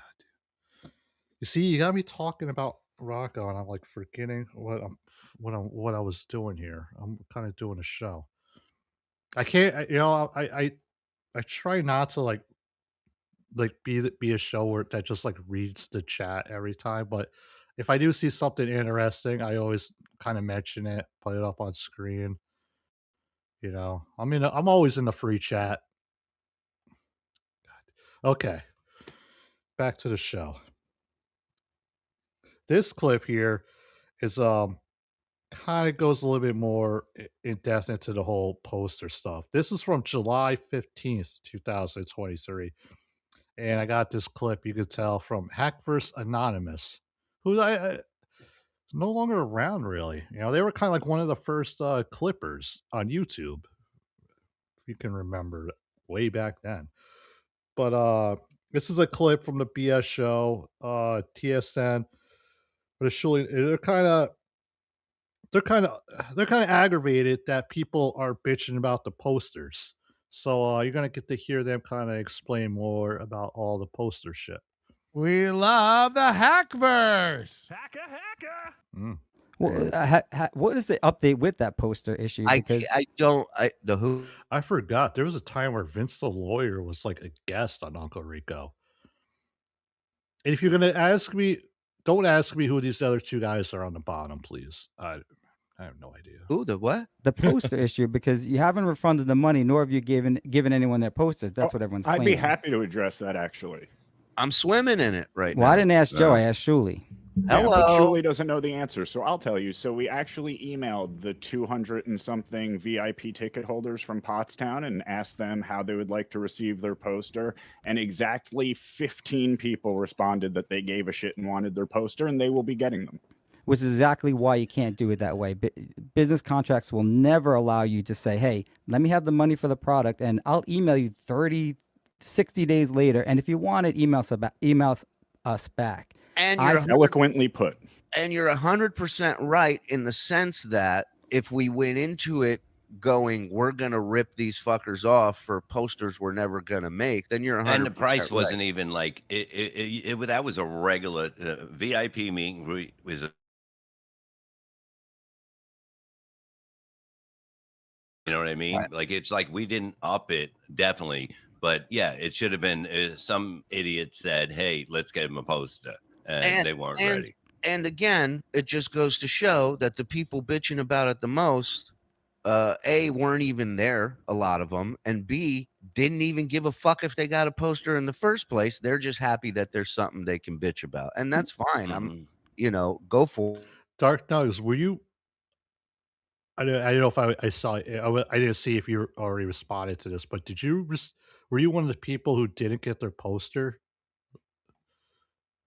For it. I said from the minute we talked about it that this is on me. I should have followed through, and that's my fuck up. I'm not blaming anybody else but me. So yeah, and I ain't either. I'm blaming Shuli. So when are you refunding the money then?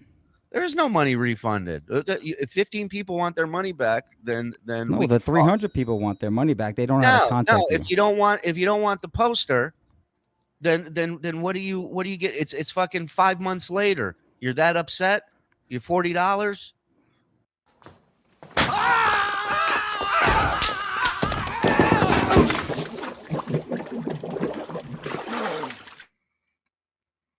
Thank you for HackVerse Anonymous. Added the little clip at the end there. Dark Nugs. Yes, I was one of the 50 people that replied to email. Well, as you should be. I mean, you were promised something that you didn't receive. So, okay, guys, I'm sorry. I forgot to cut that part out. But yeah, cool. Now I know. We all know somebody who did not receive their poster. Let me take another look. How could 300 people want their money back when we didn't sell 300 VIP tickets? Whatever the number is of VIP tickets you sold. now you said 300. Yeah, you said 300.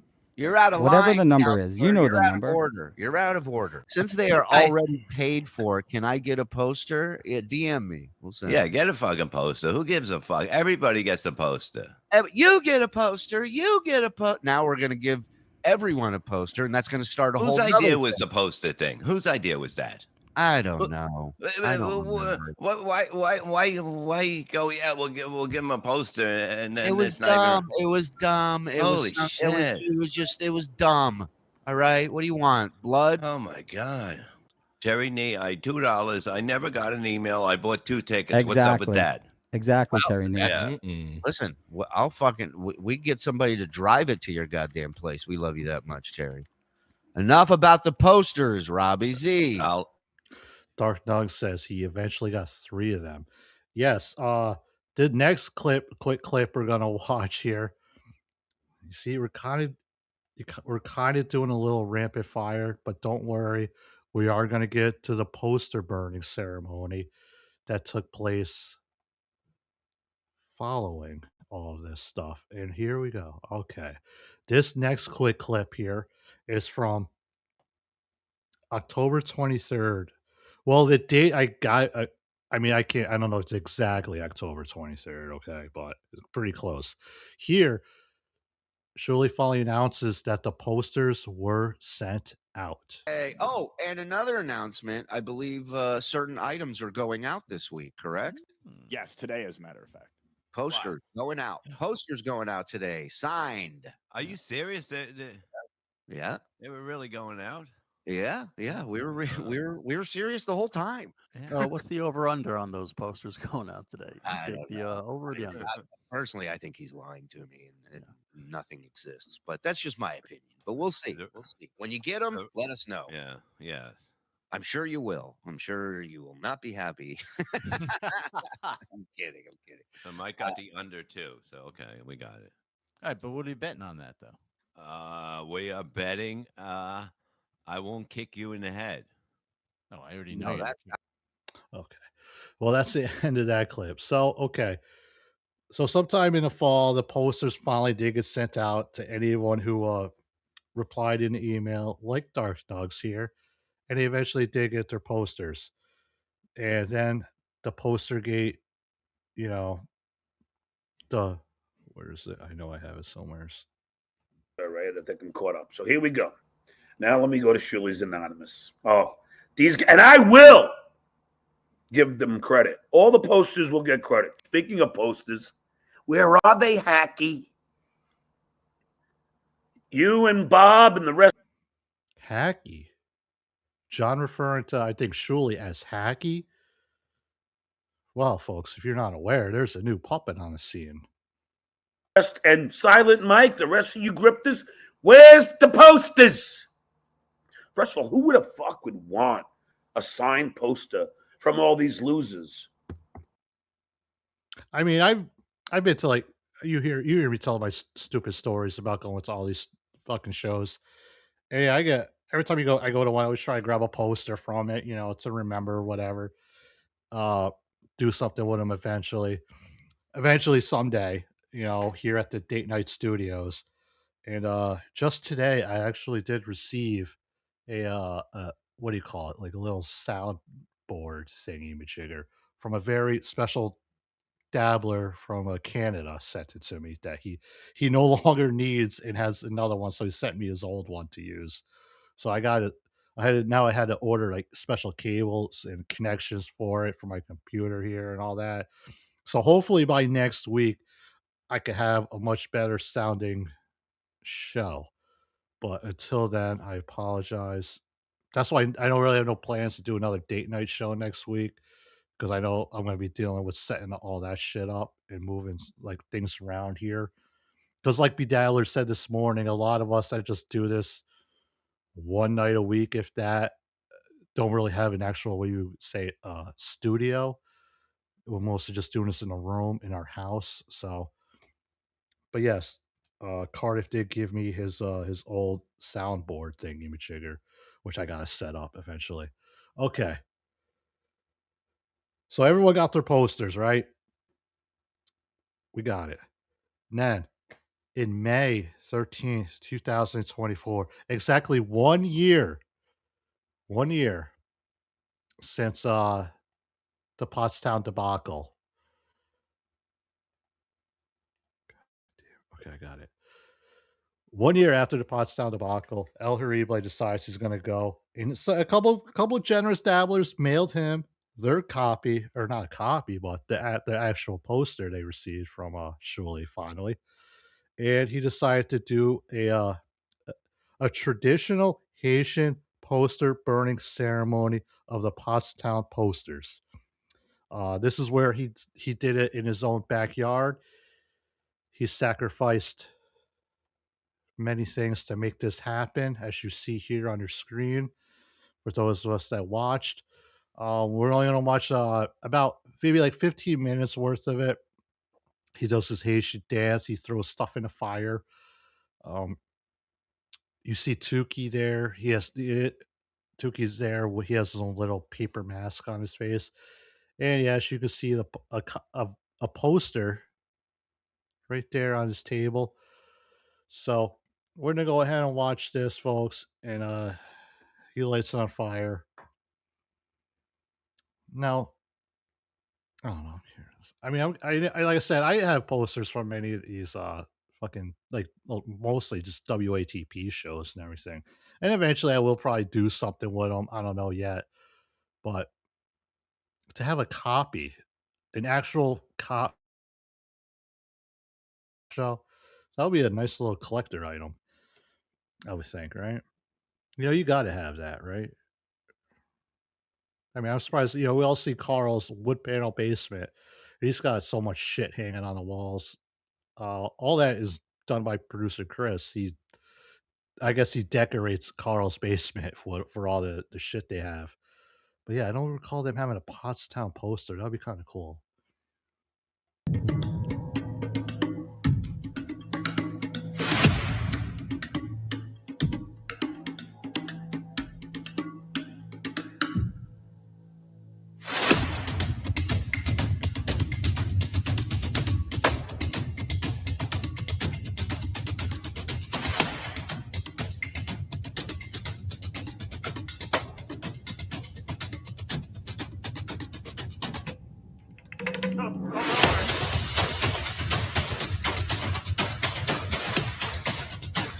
I almost fell into the fire, OJ. Yeah, OJ is there with him, and he almost had he even dropped his light too. Luckily, that didn't land in the fire as well. But they were also taking phone calls this evening, and I was on the phones. Like I said, this was a year after Pottstown show. I just started answering the phones for Tukey about maybe like 2 months before this or so. And going through this, I remember nobody called in. Like today, we had maybe like 2 or 3 calls, but Thursday when we had Hacky on, I think we had like 35 or almost 40 people call, and maybe like 30 of them got on the air. We always try to put everybody on the air and stuff like that. But sometimes people, when they're on hold, you might be on hold for like 5 seconds or 5 minutes. Sometimes even longer. I mean, it depends. It's not really we can really do. But we try with anyone who does call. If you don't hang up, if you're on hold, you will eventually get on the air. We try our best here. But you know who tries better than me? That's my man Jimmy the Lip. Thank you for the generous super tip. Cheers to your new streaming equipment. You can say it's Cardiff's used stuff, but it's new to me, right? One man's trash is another man's treasure. Oh, and I just want to say that Trailer Park Joe is a douche. Oh, goddamn! I should have read that before. We're at war, people. Okay. Fucking Hackey's starting like international fucking conflicts over here. I'm looking around. I'm looking left and right. I don't know. Shuli's they could come out from anywhere. Come up from any tunnel. I mean, god damn. Our shows are getting invaded by the I don't know what do they call themselves, the TSN army or something. Good Lord. Have you guys read? Have you gone back and onto Thursday's BeDabblin? I guess it's Hacky Soup or whatever he called it. There were like over 200 comments last I checked, and I'm assuming they're still going. There's probably up to like maybe 250 by now. I haven't checked. I haven't checked today, but holy shit! Woo! That fucking Hacky man. He really, he really ruffled some feathers, huh? My light went out. Listen, everyone makes mistakes. That's why girls were born with forearms. That's right. Hold on. Greetings, dabblers, and welcome to a very special BeDabblin Live members only show. This has been a Egg-Zachy, a year in the making. That's right. The Pottstown Massacre was exactly 1 year ago. May 13th, 2023.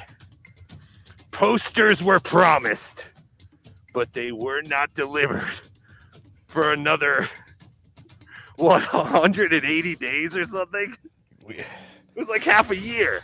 It was, I think, yeah, it was like 4 or 5 months. Yeah. Close to that. This crappy poster will tonight be sacrificed in an attempt to end the conflict between the Shoolies and the other Shoolies. We will also be sacrificing other things because, I mean, how long can you do just sacrificing and burning a poster? Oh, I can't see. For all I know, Dabblin E could actually be OJ. I'm like, fuck, man, I just signed my own death warrant. He'll be back. He'll be back. I have smoke in my eyes. We're also going to try to save the steel toe marriage in this ritual, aren't we? Yes! May 13th, a cursed day in the HackVerse. Always to be known as Postergate Day, the Pottstown Massacre Day, and now Steel Toe Divorce Day. We will sacrifice this steel toe full of shrimp. Just trust me, it's full of shrimp. There's shrimp all inside of this steel toe boot. So yes, because this was about a month, or maybe it might have been even a few weeks since the Ricadas got raided with April and Kayla and Nick all got arrested and all that shit. And then the steel toe divorce was finalized. And this was, I believe, 2 weeks or maybe a couple of weeks prior to the first Hackmania. So again, this is from 2024. So it's about, we'll eventually cover this time frame. I mean, in a few weeks, months, I have no idea. To just catch anybody up who's unaware of what was going on at the time here. we'll be doing that. I also have some hair from an illegitimate half-black child. Really has nothing to do. That's a personal one for me. I'm trying to get rid of something in my life. If I can, why not? I mean, if we're going to set this all up, we might as well at least try, right, OJ? We may as well try. All right, let me shut the primal tribal music. Hello, everyone. I am your host, 16-year-old YouTube sensation, broadcasting from his mother's backyard, high above the Rocky Mountains. I am your host, Shuliegar. El Dirtbag, the MLC just happened the Friday before this. Okay. So yeah, a lot of things were happening around that time. Well, I'll eventually fucking cover it. I don't know. I mean, we'll get there, folks. We'll get there. Shall we play some African this is the traditional Haitian poster burning ceremony. It's Walker 2508 is that Brennan's wife's outfit. Yes, I did actually ask her if I could borrow her leopard skirt and a dashiki. We're doing it. Oh, hey, if the day, the cursed day in our HackVerse, a day where truly the biggest hack in the HackVerse has to be John's daughter because she literally hacked off a piece of her body. So if I was going to guess, or if I was going to nominate a number one hack in the HackVerse, it would have to be John's boy with the pussy.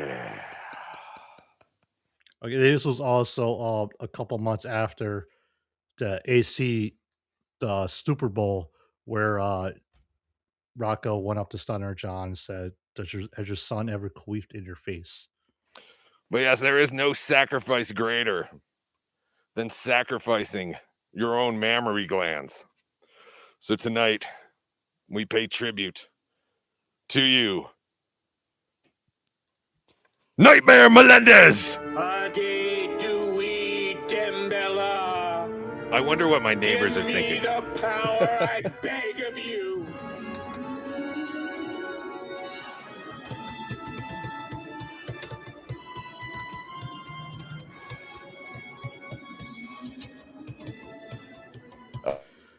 In a matter of months from this, he would go on to win Dabbler of the Year at DabbleCon 2. Oh, I see Tukey over there. What? Tukey's joining us. Yes, Tukey's here. Tukey's just here in his mask.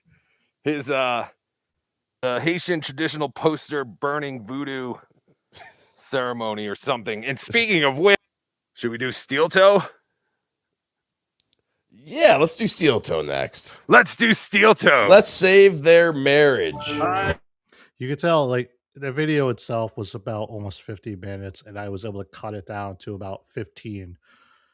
So I've been doing a lot better, not just watching these whole entire videos for 8 hours a show. I'm trying my best to cut it down, and yes, this will be the last video we watch for the night.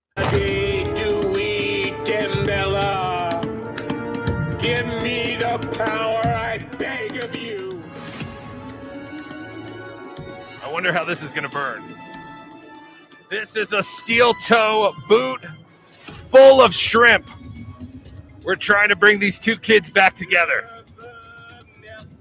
Because here at BeDabbler Network, we believe in love. I would imagine it's going to take a long time to burn.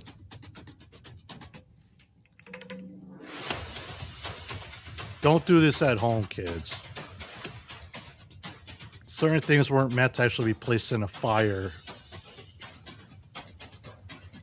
Oh, no.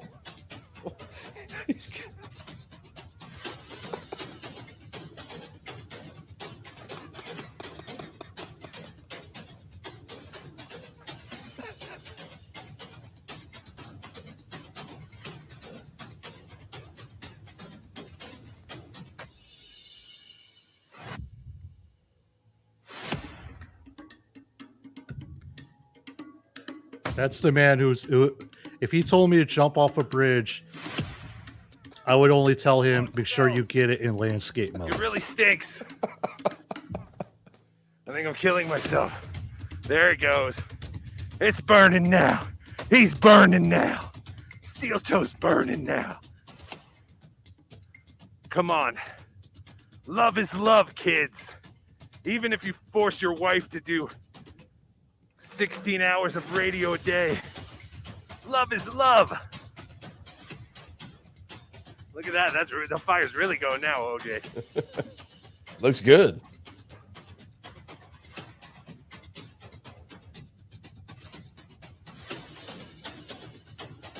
Exactly. I'm trying to duck down a little bit so my neighbors can't see me.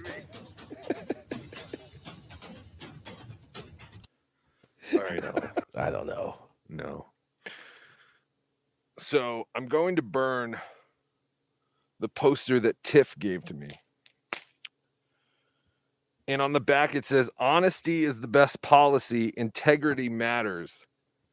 And I think Tiff wrote that. I don't think The Shuli Network wrote that. Hmm. So that's interesting. She was not happy with those gentlemen. But no, all right. All right. The reason we are all here, Postergate 2023. It is now exactly 1 year since this hard day. The Pottstown Massacre.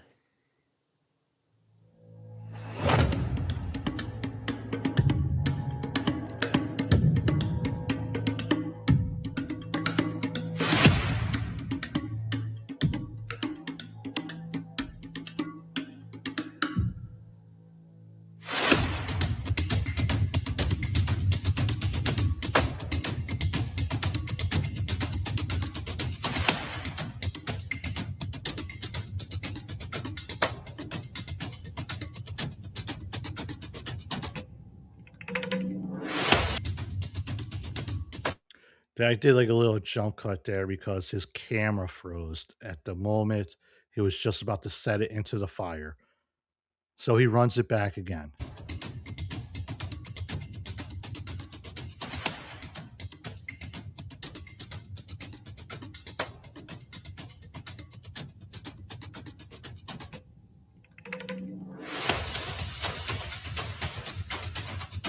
Always with the theatrics. Always got to ham it up in front of the camera.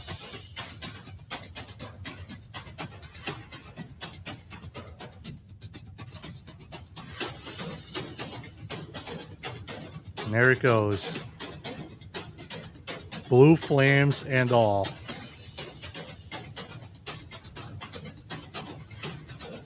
Look at her burn. Look at that, OJ, it's working. I think it is. Do you see the different colors? I do. What is happening? What are these posters made of?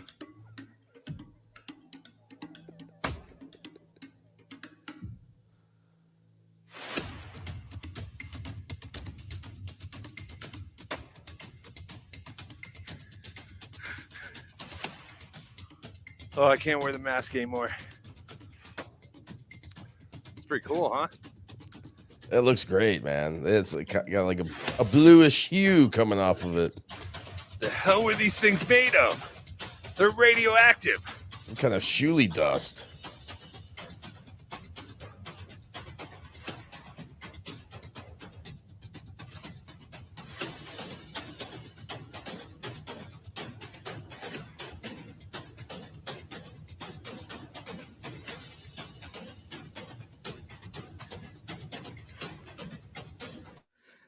Yeah, I can't remember like what day of the week this happened. I got to ask MGA that question. But yeah, it was only like a 15-minute video. It's supposed to be like members only. I think you can actually watch. You don't have to be a member to watch this on his channel.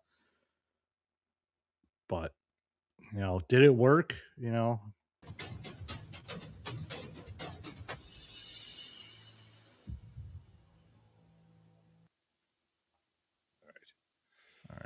Well, that's it. That is it. Yeah, it's still got that that bluish color coming from it. Again, I don't know. I don't know what chemicals these posters are made of. I don't know if maybe we are actually doing something. I think the man who knows all the dates of history, Brandon Place, is saying that this happened May 23rd, or Nick got arrested on the 23rd, which would have been 10 days after this. Okay. But yeah, but we all knew at this time of this video here that April and Aaron were Splitsville. Okay. So yeah, I don't think the arrest had happened yet. Okay. Thank you, Brandon. I think we're making a difference.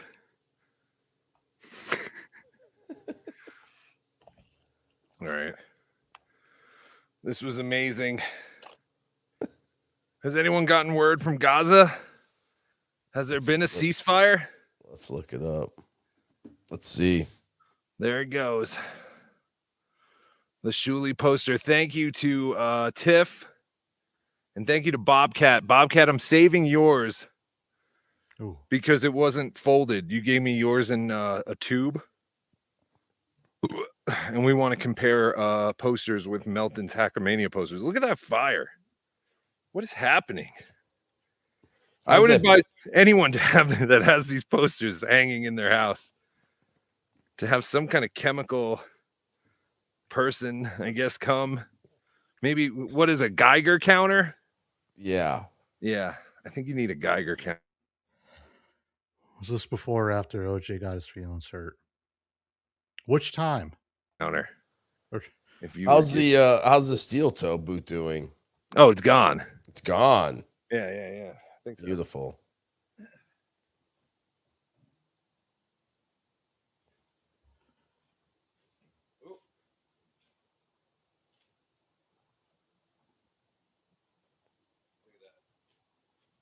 What's with the blue flame? though? It had to be like the chemicals of the ink or something. Nothing left. No posters, no matzah. Just a rainbow fire. A rainbow fire and black smoke. Someone said natural gas burns blue. We might have hit a line. I'm telling you, we did something tonight. I know we're fucking around, but when have you ever seen a fire? Just a campfire. Emit all the colors of the Shuli. This is guy stuff. That's right, Rochi. His guy stuff. That is for sure. It is a beautiful fire. The colors are just amazing. All right. We stink. Yeah, we do. Everyone else stinks. Yep. Thank you all, though.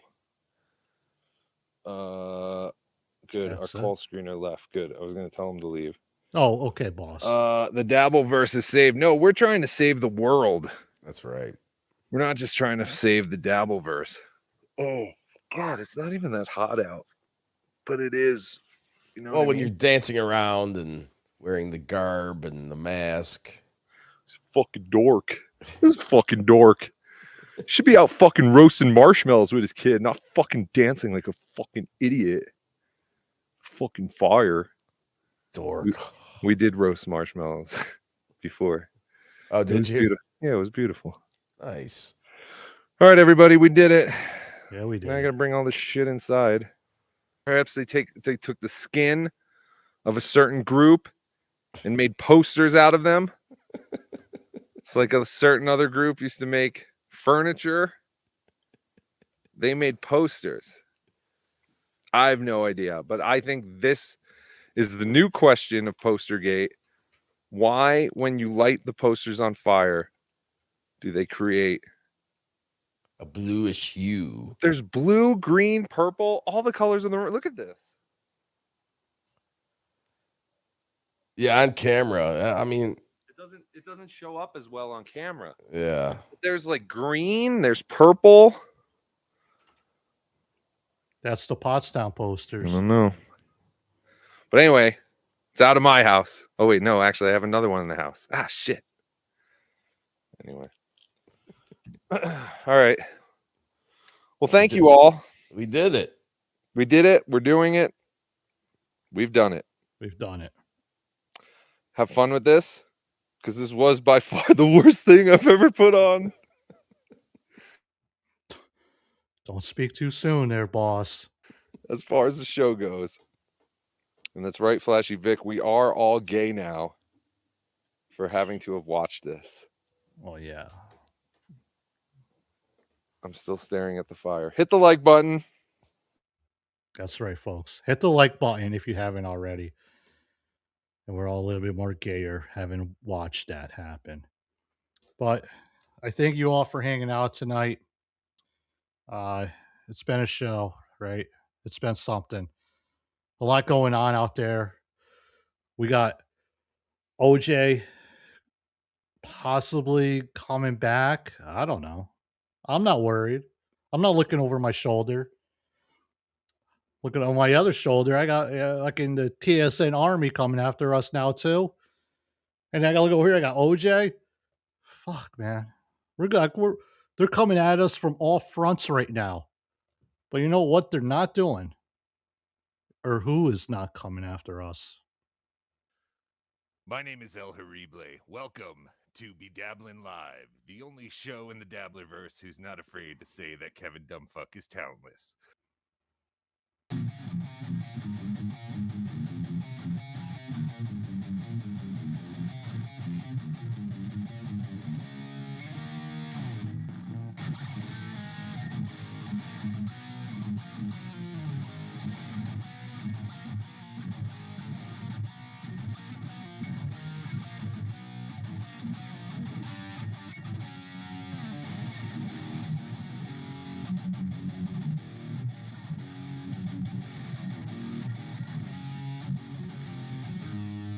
I forgot. Next time. I'm sorry. It's been 3.5 hours. Go. You still got time. It's still early. Go do something.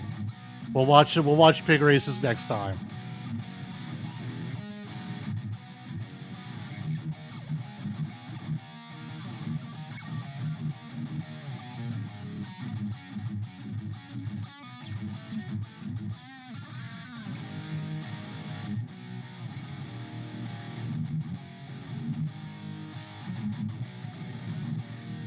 Replay, welcome to BeDabblin Live, the only.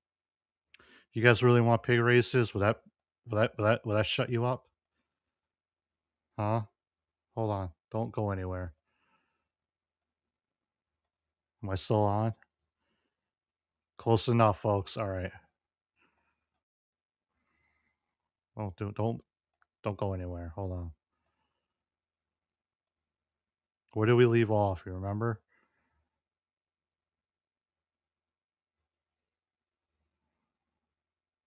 All right, hold on. All right.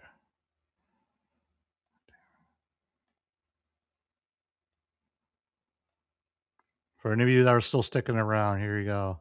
Just falls too heavy on the smallest pigs in this competition, and we still need it to be a race. So say goodbye to that exact track type.